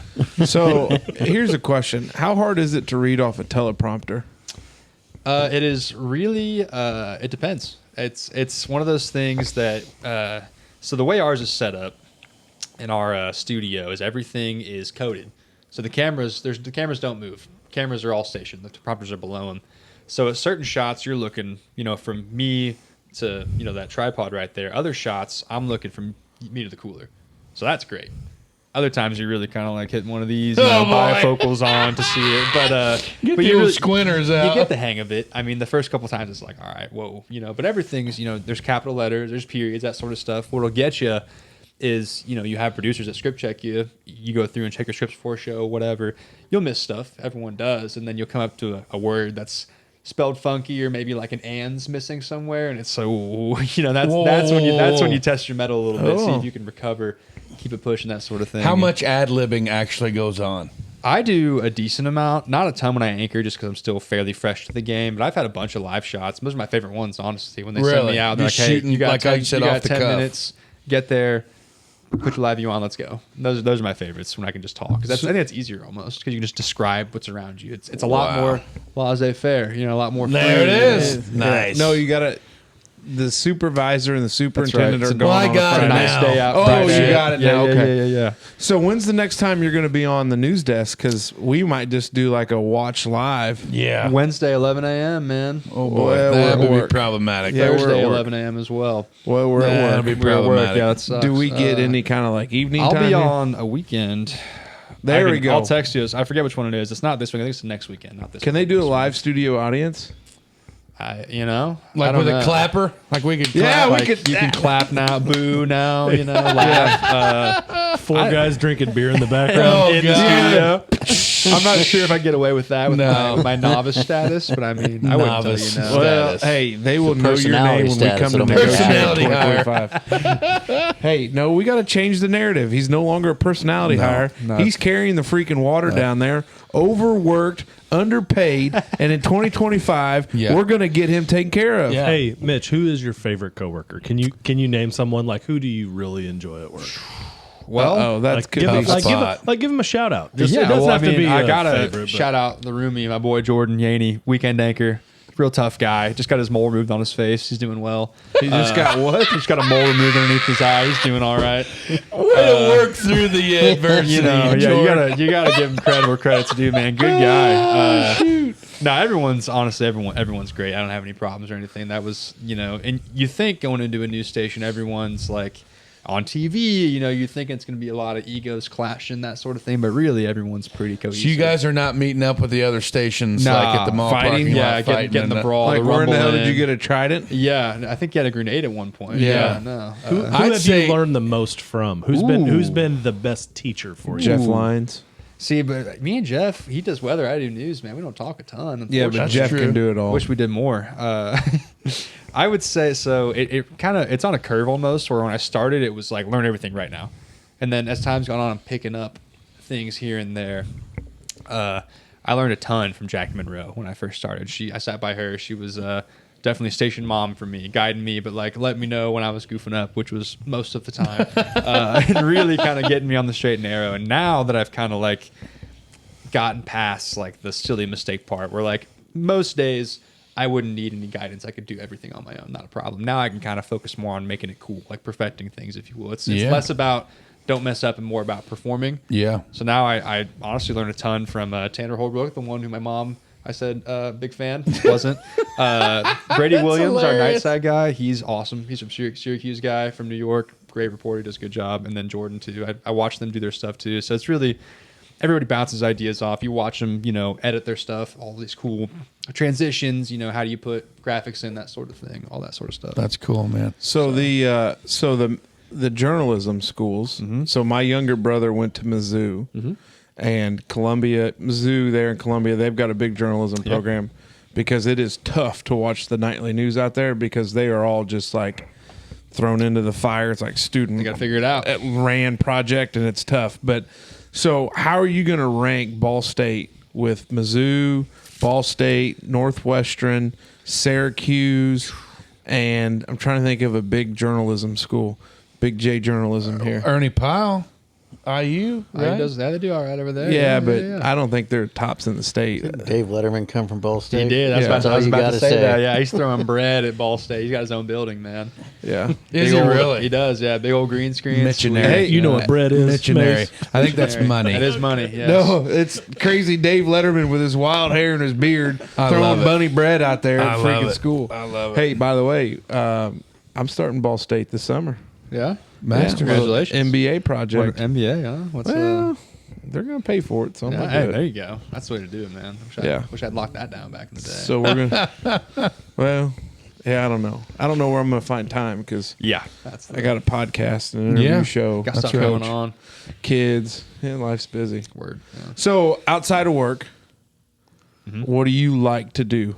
Like, surely you're not chained 24/7 to work. I'm sure there's a lot of work right now. Sure. It's a young man's game. Are you though? Like it sounds like you're on call, right? Check the timestamp, Orlo. How long Dave we in? speaks, baby. Oh my But goodness. like, are you on call? Like if We do on call. Yeah, we do that. So I'll be on call for a full week sometimes. I've been called at 3 a.m. Go to a car into a building, that sort of thing. so, do you like carry gear with you when you're on call? Or When you're on call, take the Subaru home, man. Cameras in the car, ready to roll. Man, I've been on a Subaru. When's the a long next time you're on Nice. call where the Subaru Interceptor has to accidentally shows up at Smoker's Lounge? Oh my god! Because there's a wild ranger. Wild.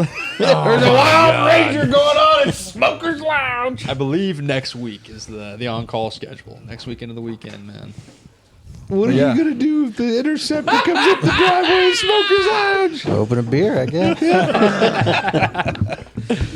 get a ring Man cracks notification. open fourth beer while he's mowing the lawn. This just in. No, I mean, but it's really not. The balance is pretty smooth. Especially, I don't have like a wife or kids, so I don't have a lot going on. You know what I mean? But outside of work, I mean, coming out of football in college, it was tough to like work out again because it just like kind of drained it from me a little bit. Where it Yeah. was required. That's for so our long. problem. Yeah, we got yeah. out of high school athletics. Yeah, said it's too tough to get hard. back Yeah. into it. Yeah, you guys tore it up 18 and, years later, still can't. No, but I like to I've got a gym by my house, so I'll try to go there in the morning. But I'm probably not as often as I should. No, you look good though. Oh, you guys, thanks. I mean, I don't know. If I've been it's got- scoping them cans the whole time he's been here, man. I mean, You got some pythons. if he on got you in a chokehold, ain't Mace, no you're way. dead. Game over. No CPAP machine's gonna save you on that one. No way. Now you got a pretty thick neck. Do you need a CPAP machine? Nah, man, I breathe good, real sturdy, real solid. Do you snore? Nah, at I night? try not to, man. So he does though.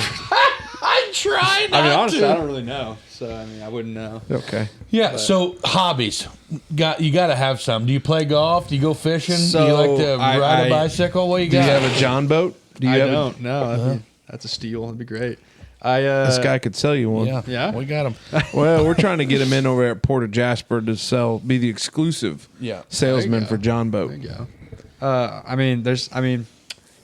I got a cat at home. It's pretty cool. We hang out. Yeah. Well, I can explain why I got a cat. I know it's not a super masculine animal. Yeah, that's really I didn't expect that out of all I this. can explain. So with the schedule I'm on, I live in a house. I rent with a guy. It's not a huge yard or anything. So of course love dogs, but it was like I'd feel bad having a dog. Yeah. That I Yeah, couldn't by like play itself with all all the the time. time. It's got to sit in the crate all day. Yeah, it I would feel be bad. So suck. I was like, I'll Terrible. just cat. You just fill up the bowl. What's your good to cat's go. name? Cat's name is Moo. It's a little lady, a little girl cat. Moo. Yeah, like the Oh, cow. Moo. I have Is a it cat named calico or Moo what? Moo. Yeah. 2 moos. Oh my. Nice. Nice. That's what Connection. it's all about. Connection. But outside of that, my roommate and I, like I said, we do the video games all the time. I know you guys covered that before on a podcast. Is that correct? We're not Yeah, big we video did. We're not big gamers. video I know it. gamers. Hey, I know it. I think it's a generational thing, though. Perhaps. Yeah. Yeah. The only video game that would come out if NCAA football came back out, that's the only game I told my wife that I would completely ignore her and the children in my job for. I'm right there with boy. you. Is NCAA football yeah, because I everyone's waiting for loved that. it back when it was on PlayStation. Right there with you. Yeah. That's the one thing I'm sad I missed out on the curve on that. Where I'm not going to be in the game. That's brutal. Just missed it. yeah. Oh well, but you could be. You could like. Well, we could do like a throwback Like series. a DLC pack maybe with me on there somehow. But, Yeah. DLC.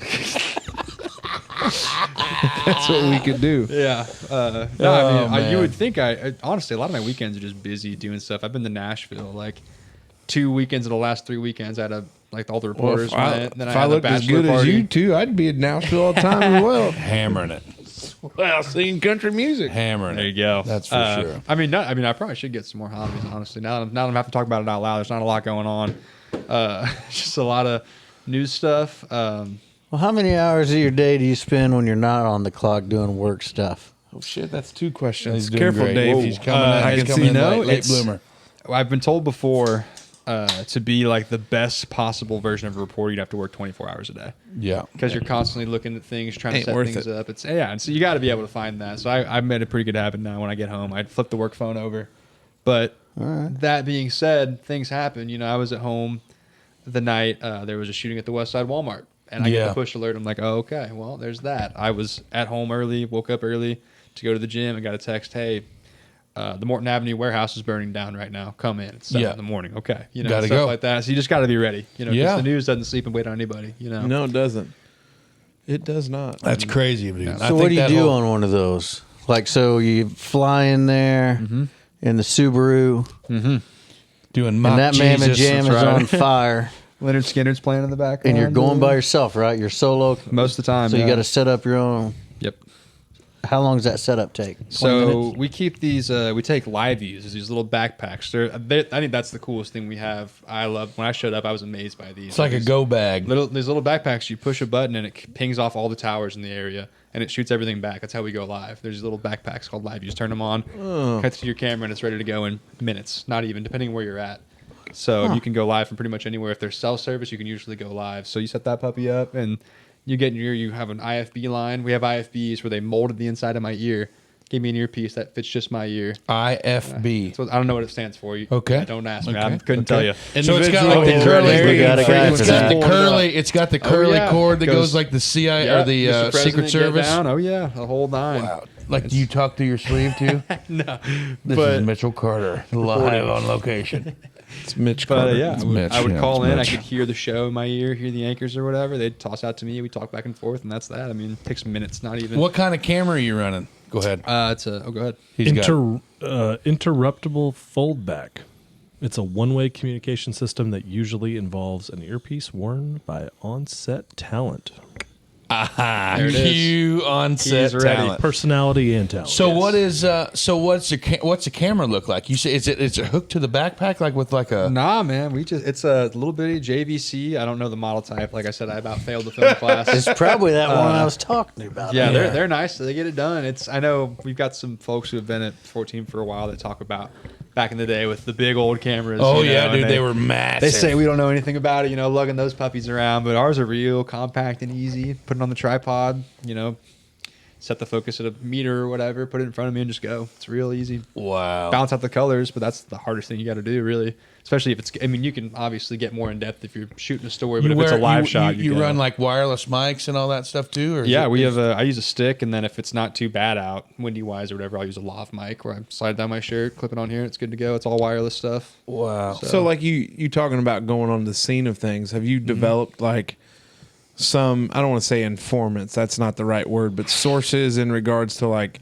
EPD, Sure. you know, the fire department down there, EMT, like people that'll reach out and say, hey, this might be something you want to look at, or you show up on the scene and it's kind of like, oh, hey, there's Mitch, good to see you doing all right? Yeah. Well, I mean, so much of the job is like, it's like you're always networking, if you will. It's all these connections all the time. yeah. So like I know the PIOs for the fire department, the police department. I know the sheriff really well, that sort of thing. PIOs is public information officers. Bingo. For Yeah, I those, just for wanted to those make sure. listeners. Yeah. But yeah, so you get to know people, and then you also know people, you know, kind of out in public. You get to see people you see a lot, different kind of officials, that sort of thing. You get their phone numbers, you talk to them or whatever. So now, for instance, Mike Larson is the fire chief in Evansville, and every time I see him, you know, we shake hands. Good to see you. Like, we're kind of buds, you know. So that's nice. So if I'm ever at a fire, I can point him out. He knows what I look like, and vice versa. He'll call me over. You know, what time are we doing a press conference? We'll hammer that out, and then we know. It's instead of kind of wandering around waiting on stuff to happen. You know people. You kind of know what you're looking for. That's a good relationship to have. right. Exactly. So let's play a game. Okay.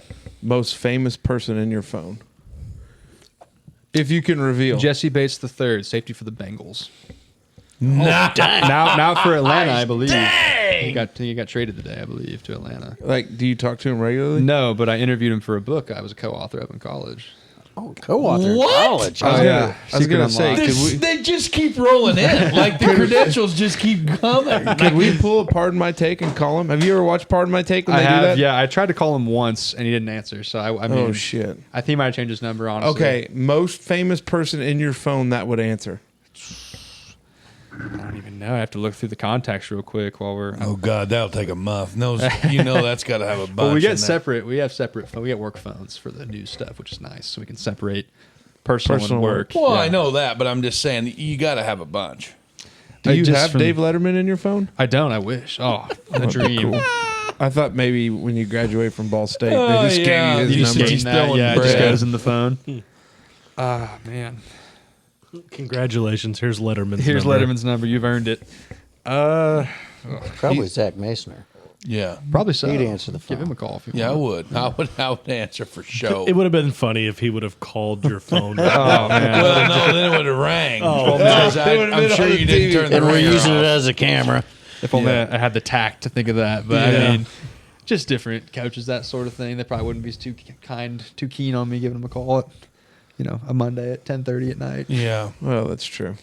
yeah. That's true. Well, I think any other questions? Because I think we were going to turn over this opportunity for you Yeah. Dun, dun, to interview dun. us. And, I We think want that's you to only stay fair. in character as much as you can. Sure. Too. Sure. So, like, let's just say you were on the news, and it was a live shot. Yeah. And you are at Smoker's Lounge. So, go.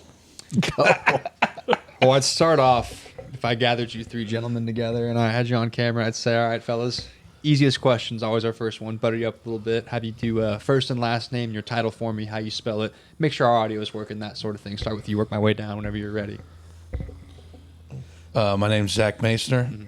I am 36 years old from Holland, Indiana, and I'm on the Wondering Dutchmen podcast. So, Wondering Dutchman podcast member. Yeah. And how do you spell Masner? Moesner. Perfect. And then over to you. My cunt. MIKEHUNT. Oh, we were practicing the live scene thing. That's it. I'd have to cut my feed, man. It's over. yeah, I know. That'd be Game over. Way to go, Casey. no, it really Casey, is. It's Casey Lindemann. Lindemann. I'm on-air talent for a podcast called Wandering Dutchmen. Perfect. Maybe you heard of it. Yeah. 36 years old. Live at home with my wife and 3 unemployed children. Freeloaders, man. All right, up to you now. What do you got? David Smoker. Ooh, throw your middle name in there because it's better. David A. Smoker. I don't ever Dave- give the whole middle No, name. come on. yeah. You're getting ready. No. Out of all 3 of us, you're going to be the crazy one to interview. We said we weren't going to talk about anything that could sorry. potentially be incriminating. Oh, okay. Sorry. Okay, well, what's incriminating? David Allen Smoker. I'll say it. There you Anyway, 39 of Huntingburg, Indiana. Right. 1/4 of the Wondering Dutchman podcast crew. Happy to be here, Mitch. Arlo Donhauer, 36 year, 30. No, I'm 35. You're 35. I am 35. Little I was- feller. go. For now. Young Yeah, pup. exactly. I live in Ireland, and just happy to be part of the Wandering Dutchman. Absolutely. And so, I need a little bit of information. What are we here for? Live shop. What's going on here? Party at Smoker's Lounge. We're getting ready to record a podcast. Getting ready to report. Okay, perfect. So I grab you guys here. I'll start with you, Zach. I know you mentioned you're kind of a part of this podcast here. Tell me kind of what's the deal with Wondering Dutchmen. How'd you guys get started? Give me a rundown. You know how many people have been listening to this show for 20 episodes going, what the hell is this about? What is this guy talking about? So this is We've true never story. introduced ourselves one Yeah, time on Mitch, the true show. story. We have some people that are like, we don't watch it. We don't know whose voice is who. Yeah. And it's like, Now we know. We have yet to have like an actual intro of like who we are, what we do, where we're from. Groundbreaking stuff here, then. Yeah, Nice. dude. Like you. we literally This jumped is in both insane. feet. We Holy pushed shit. record Yeah. and we went. That's kind of the way to go, though. It seems Abort. like Yeah. Well, tell me, what do you got? What do you got going on here? Wondering Well, Dutchman. What's so it all about? I think the way this kind of all shook out is that we started one night at my house on 1025 land, solving the world's problems in my garage, and we just decided to start a podcast.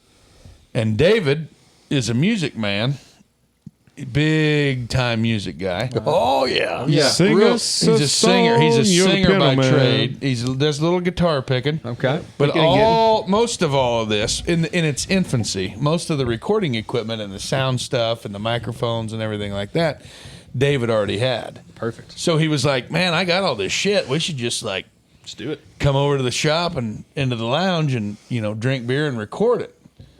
And we've been doing it for 22 weeks now. So be it. Yeah. So, going to you, Casey, interesting way you guys spelled wandering. And the Dutchman thing, you guys aren't Dutch. You're all from this area. What's up with that, man? Well, here's the tagline. If you're an avid listener of the show, Sure.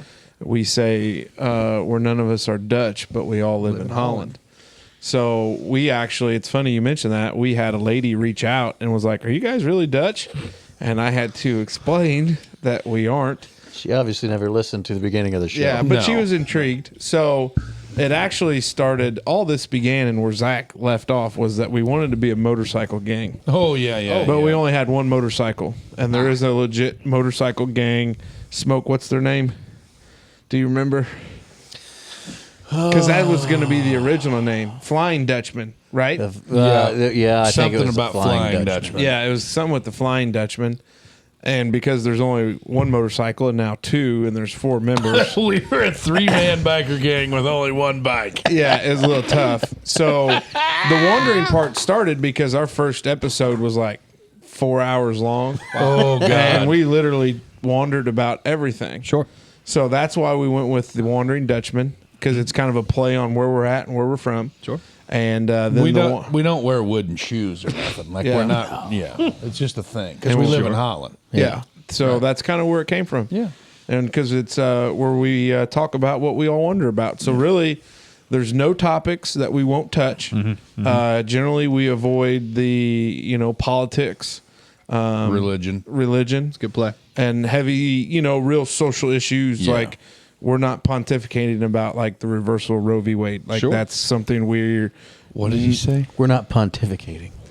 Because it's an escape, right? It's an escape Yeah. for people. Yeah, we've been told by several people that either have been through a tough spot or Yeah. are facing a little bit of adversity or life has kind of thrown them a curveball.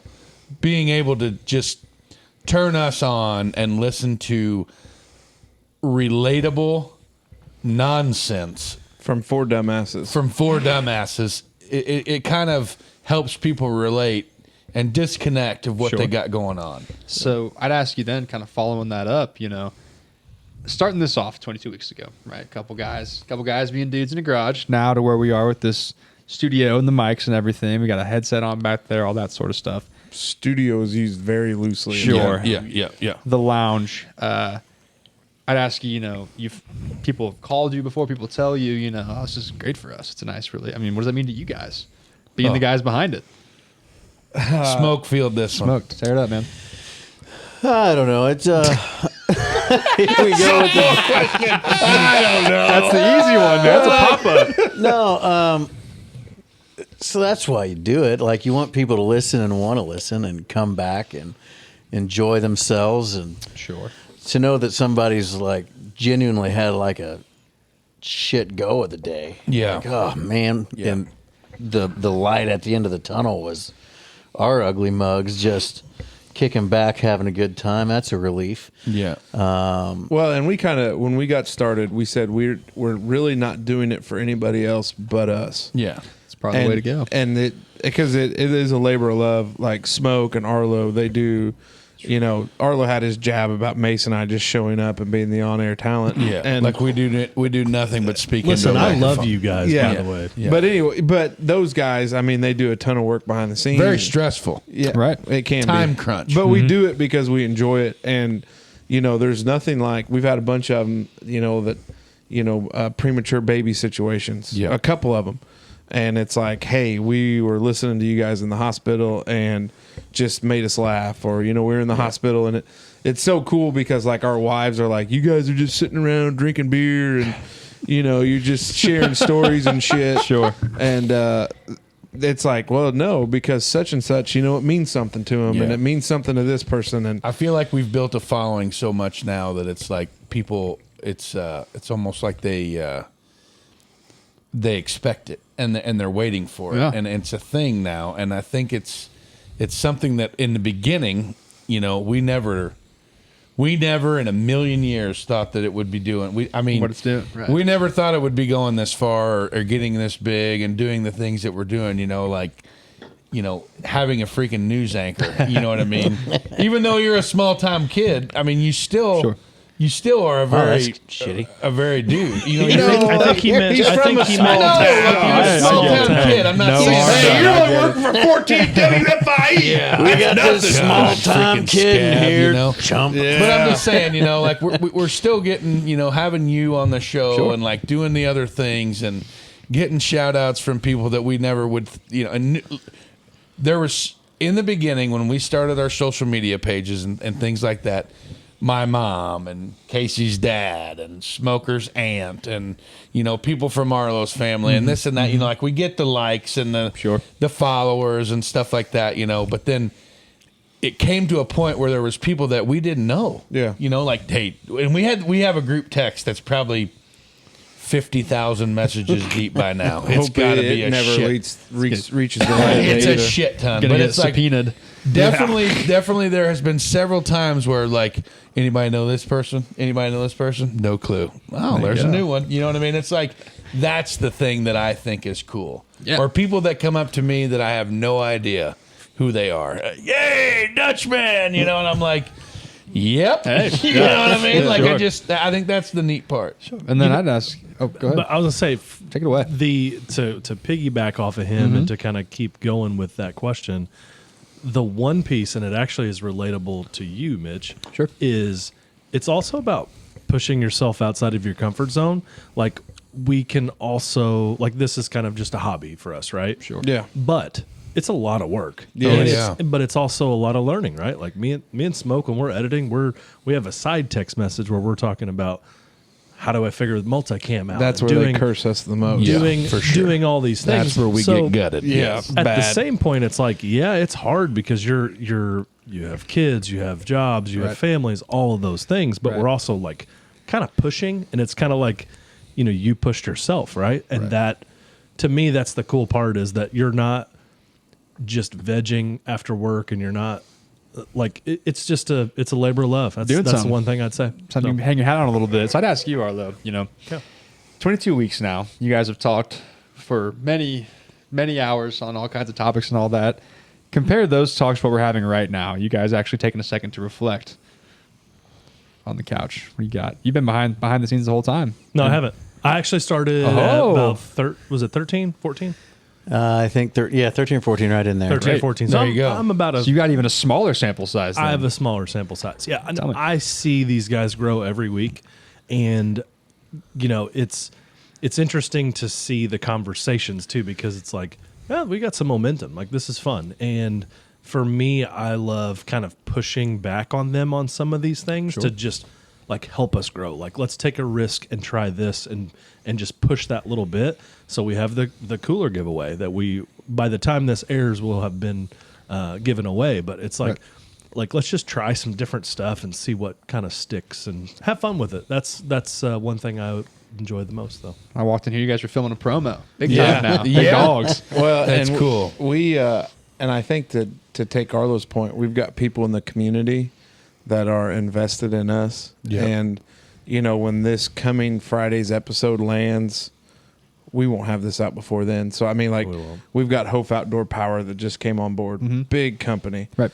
Merkley's has been here from very long time. Velp and Huge Disposal. company. Yeah, I saw that. That Velp ad. and Disposal, like they've come on board to be, a title sponsor where they're the top of the food chain, and Yeah. and that doesn't discredit Matt Krieg. We were out here, what was that, New Year's Eve? Yeah. Yep. And he wrote a freaking check, and he was like, "Here, I believe in you guys." And I think, like, that's the cool thing. Catering we by got Meyer. Catering by Meyer, and Bubba Jay and Maxey, Jared and, Feltner, and then those Coach guys. Maxey. Yep. And it's crazy because it's like you get like on the business aspect of it, you get a lot of these people that want to be on board, and you're like, well, we're going to be doing different stuff. Like, we want to have some sponsors for these interview shows, and we want to do some different things. But it's like, also, I think we're all loyal, probably to a fault. Oh yeah. And it's like, you know what? Them guys have been with us, and as long as they want to keep renewing, like, we'll figure out a way to work in these other people. But keep 'em it's around. just, Yeah. but it's like, I mean, but look at it. You're from this area. Name me your top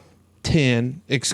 Top 5. Woo! Excluding top 5 businesses in DuBois County, excluding your furniture factories. Excluding, I was about to just rattle off furniture factories. Yeah. In DuBois County.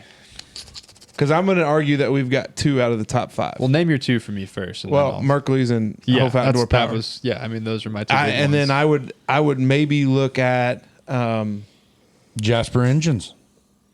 yeah, they're not a furniture. Yeah, I guess I They're was not kind a of furniture looking. factory. There you go. I mean, Loophole. if Jet wants to come on board, Without, we don't want to give all of our secrets away, but there's some heavy hitters out there left Sure. to get. Oh, You know, yeah. but it's Oh, like yeah. I think the sponsors big that we fish. have, they believe in us and we believe in them because we have faith in what their product is. Right. And I think they have faith in what our product is. And I think that's something that I think we're kind of like really giddy when they reach out, and it's Yeah. like, holy shit, you know what I mean? Like, can you believe what this just happened? You know what I mean? Never in 1,000 years did I ever think that we would. I think in the beginning, when David and I and Casey were talking about it, he's like, man, if we could get somebody to buy our beer every week, that would be Pretty awesome. sweet. Pretty sweet. And I think it was maybe when we launched, we put out when we first launched, we had like 4 episodes in the tank to put out, I think. yeah, And it wasn't very much after that. Just Eat, my father-in-law, Jay Maxey, Yep. with Maxey's Barbershop, our OG first original sponsor. He reached out to me and he's like, "Hey, you give me a little plug, a little shout out here and there." He said, "I'll buy you guys this beer." You know what I mean? because Jay, Pop, he believes in us. symbiotic relationship, That man. is, Yeah. man. It is. So I mean, kind of building off that for everyone wants to answer this, starting off with Jay, working your way up now to where you guys are kind of starting to get towards your heavy hitters, if you will, the ones you guys said you were kind of like, about before. Like, obviously that'd be great, but now we're here. Whoever wants to answer this, I mean, what are we thinking? How are we feeling right now? It's a Monday night, but here we are talking about success in 22 weeks. we've not found success yet. Okay. I Good will. answer. I will honestly say that we have not found the success that we can get to because we still, until there gets to a point where there's nobody new for us to get to or reach, or we get sponsors that say, "Well, we just don't want to deal with you anymore." Like, I think this is kind of like being a lifelong learner. Sure. I think this is a lifelong growing project. Yeah. And it continues to evolve and it'll continue to change. And like, we've got a lot of big ambitions to where, Yeah. we have a real studio someday. And then a real studio, we have all the equipment to where we all just Right. show up. Right. Yeah. And then we find somebody else that maybe we can bring in to help do some editing to help relieve these guys. Like, I don't think that we've found Mitch Carter. Well, I was going to ask him towards the end, Oh, but if you want me to. But you know what I mean? I think we all want to be like, it's a very interesting balancing act because we want to stay hungry and grow, but we want to stay where Quality. we're here in Smokers Lounge and it's the boys getting together. Sure. And we're going to give you a 2-hour and 20-minute mental vacation. Yeah. And that's just what it is. But I don't think we've found success yet. Yeah. If we think we've found success yet, I don't know where it's at because Smoker said he wanted to be able to just be a full-time content creator. We're not there yet. That was my next question. Me too. Is that the ultimate goal? Is to full-time podcast, That's full-time where create content? I'll say it first. I want to have a food truck and be a full-time podcast. There you go. Yeah. Everybody else, what do we think? Down I've the got line. a pretty good gig. That Yeah. locked in. I mean, Is there a point though where you'd hang it up? Where you'd hang it up? It'd take a lot. It'd take a lot. It'd take a lot. We've had this conversation We've had it. before. But Yeah. but I think on the flip side of this, if this is all that I would do, I think I would get bored with it because I love the challenges of work and I love the challenges of there. Not saying this isn't challenging, Sure. but We'll this just is let my, him start editing for a little bit. Arlo. That's what I was getting his hands dirty. Hey, you over. know what it'll be? Looks good, fellas. Yeah. Play. Click. Raw But I video. mean, for me, but it took a lot of work to get a law degree. It took a lot of work to get licensed. Like, I love everything we're doing, but we'd have to be rolling in like a Pat McAfee Thunderdome Sure. to where it is not that much. I mean, if we had an exact mock up of, Smokers Lounge somewhere, but Right. I'd love to be all in. I'd probably be the last one out of this group to jump ship, but I would do everything I could to support this one, and if whenever he was ready to go. Right. There you go. Same story for you guys? Yeah, I think it'd be sweet. I don't know that we've got to do an awful lot of growing, but I don't know. We're pretty consistent still in like 14 countries, even though it's less than 1%, but those countries stay on there from week to week, so somebody keeps tuning in. Yeah. It's all about. That's cool. What chart Indiana's were we only on? 6. What chart So were we on somewhere? Spain. We were in Spain. We were number 150 in Spain there for a couple weeks on a Habla comedy interview. Español. That's huge. Wait, hold on. Go ahead. No. I got critiqued on my Spanish, so I'm who gonna lay critiqued low. you? Well, fellow listener. I wonder who will Spanish-speaking wanderer? Yeah. Okay. No, in English by number one, and ESL English as a that's wrong. That's a little A SSL. Spanish teacher There you go. in the area. Yeah, Gave me some grief. I'll chime in. I would say, I'm not in the mindset of, obviously quitting my job Sure. or anything just yet, but I love having fun with it, and I would love to see it grow to more than just a podcast, so to speak. Like there's a big part of me that would love to find someone with a Tesla that we could borrow, just so I could put Lindemann in there and just have him mount Mitch, here's the story. mount some GoPros in I- there, like pop the call- brakes. He's all out. He's all out. I'm going to just throw this out there. Mitch, I might have went on a little bit of a rant Man. in regards to green energy and the inability of the technology today to have a complete power grid powered by green energy. And I took Smoke's topic and I hijacked it because my father worked in the coal mines. This guy worked in the coal. 15 years, Like, brother. Mine and Mr. Peabody's Takes coal to means charge an something. electric car, though. So Yeah. there. See this There it banter, is. and Yes. it was Now absolutely that is what I think will get our show out there. And when we started, what I wanted to have happen is that anymore, it's so you're always walking on eggshells to have differing opinions with people that Absolutely. you respect. And I really, that whole BS and session he was talking about over there, I think it was on backwards hats. And we got in a heated debate on whether it was okay or not to wear backwards hats. Yeah. Did we come to a decision at all? I think we said no. We're out on I'm that. fine with Okay. backwards hats. No. Situational. Still beefing. All right. Yeah. Situational. Yeah, like Well, if you you're say riding a that like motorcycle, friendly you banter, can't. but when I went off and hijacked your topic about green energy, But we you still had the came death back stare. to the table.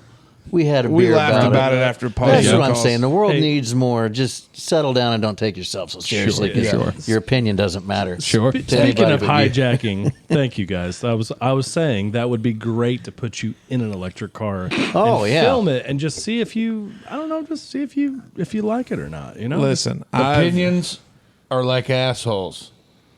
Everybody has them, and they all stink. Right? Well, wouldn't it be everybody has one and it stinks? Nobody wants to hear them. Yeah. Well, that could be too. Yeah, I that's a tell good you one. what, and I Depends on what imagine you're into. you could probably find a Siamese twin out there that doesn't have an asshole. Oh, Not there it is. Siamese twin. Why? Conjoined twins. That's Siamese dipshit. Is it? Did I just have No, one of those? Siamese is like you're like identical. No, it's Conjoined not. twins means you're together. He's wrong. Yeah, he's we're wrong. getting off topic. Siamese twins are when you're attached somewhere. attached. Yeah, it's attached, Lindemann. Now that Conjoined. might not be a proper thing to say anymore, though. That might not be. Probably not. Siamese? Is it Tell not them. PC? That's culture appropriation right there. Yeah. Guys, You and old heavy cholo over hey here. guys. I just want to be the one to say, Mitch, I am super stoked that you made the trip. Oh, are you wrapping it up? This is his interview part. Well, I know, but I think are you done?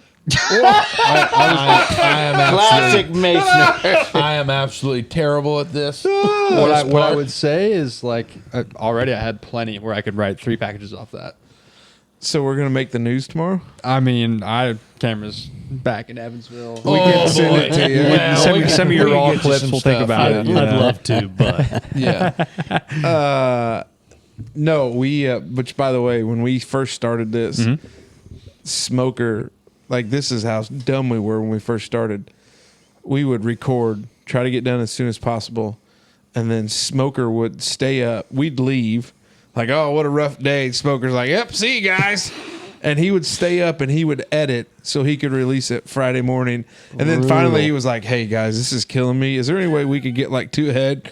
Mason and I are like, well, yeah, that makes sense. Like that, like, you don't have to worry about it. So But- literally it was mind blowing. Like we That's would how we got record started. Thursday night, and then we would record Thursday night, and it would release Friday morning, and he would stay up and edit like all night. That's brutal. Yeah, well, that wasn't the best quality. You're crazy. I think the first episode didn't have audio, right? It just had it from the iPhone. Like it wasn't recording, I want to think. No, What did we even use We for the made some first no, episode? we had it, pains. but the volume was off on that. Like when it came through. And like anybody that goes back and watches our first episode, like it's almost embarrassing Oh, for I was us. looking God, at it's- your shoulder. It's Yeah. rough.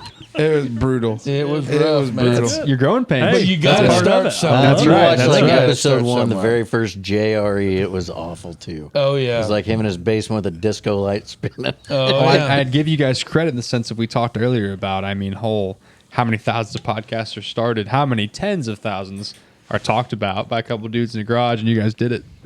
Yeah, here we are, Nice. Take a little pride, a couple Thanks a back lot, pats, man. Thanks Yeah. a lot. Get yourself some of hey, that. Yeah. Mace, go ahead and jump into your big Yeah, do your closing. thing, man. All All right, right. go Well, ahead, buddy. what I was saying earlier, I really appreciate you coming up here. Of course. This is definitely one of the more interesting interviews that we've done so far. Can't wait to Appreciate see, what the future holds for you, not only in the news game, but like maybe we'll get you some hobbies. Come up and kick it in the You have lounge to come sometime. play golf with us. Yes, like Dude. play golf. I've golfed before. I'm good at the Who drinking cares? part. That's all it takes. I mean, Hey, we got clubs you can borrow. Don't worry about that Wait, shit. wait. Are you good with an extended shaft? Oh, have you seen the short we posted today? No. Well, just wait. You Yeah, will. I'll show it to you later. You It's will. hilarious. But what I'm saying is, man, thanks for giving us the opportunity. Sure. Thanks for coming up to the lounge.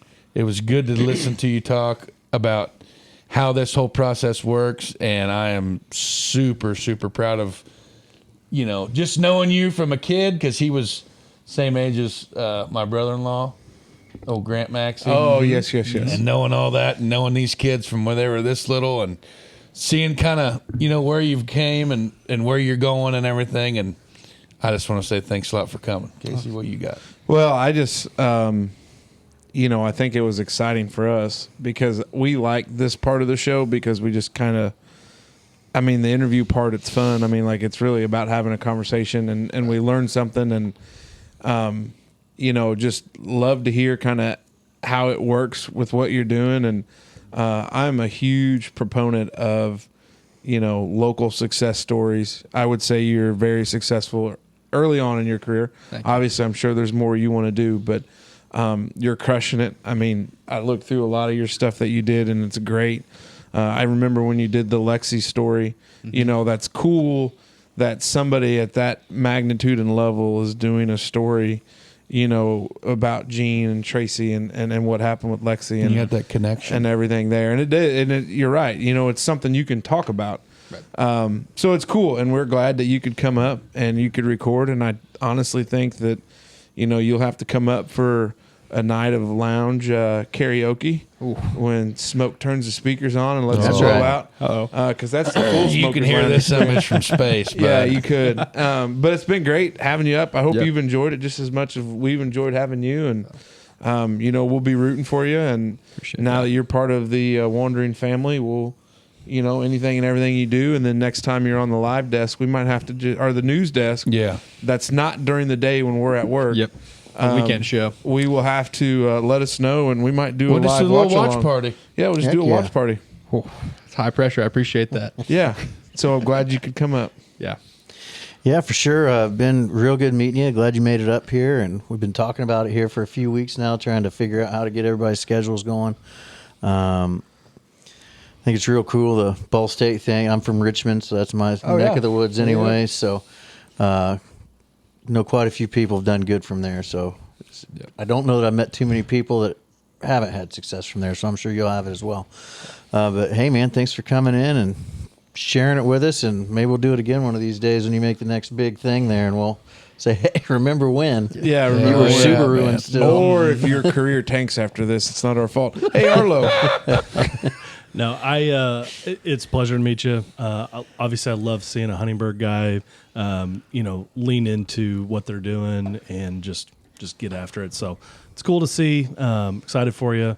Obviously, a young man, so you got plenty of career ahead of you. So I'm sure you'll see your industry change over the next, your next working life. So Right. it's exciting Likely to so. see, and it's cool that you always remember where you're from and what. He had a ladybug on his microphone. Oh, I blew on it. I go, I was like, shit. Pop filter. And then I was like, ah. Hey, drink your beer, by the way. You just interrupted me. Yeah. All right, that's it. No, I So appreciate great it. to meet you, man. Well, and thank you guys for having me. I was texting him back and forth, and I know when you first called me, it's like, okay, yeah, let's do it, and I was getting nervous, like, well, I lose my job or whatever, and then talked to my bosses, and they were like, yeah, man, as long as they're not going to tease you, you're probably fine. I was like, great, they might, but I'm not telling them that, but it was super cool to meet you guys, and to kind of. Not just myself, but you guys all from the same area, doing your thing as well. I mean, like I said, pat yourselves in the back. It's cool. Yeah. It's pretty neat. I work with cameras and stuff all day. This is a cool little setup, man. You guys doing a good thing. Awesome, man. Thanks for having me. I appreciate Thanks it. a lot. All right. Well, with that, Mitch, thanks for coming up. This is In Depth with the Dutchman. Dutchman out. Dutchman out.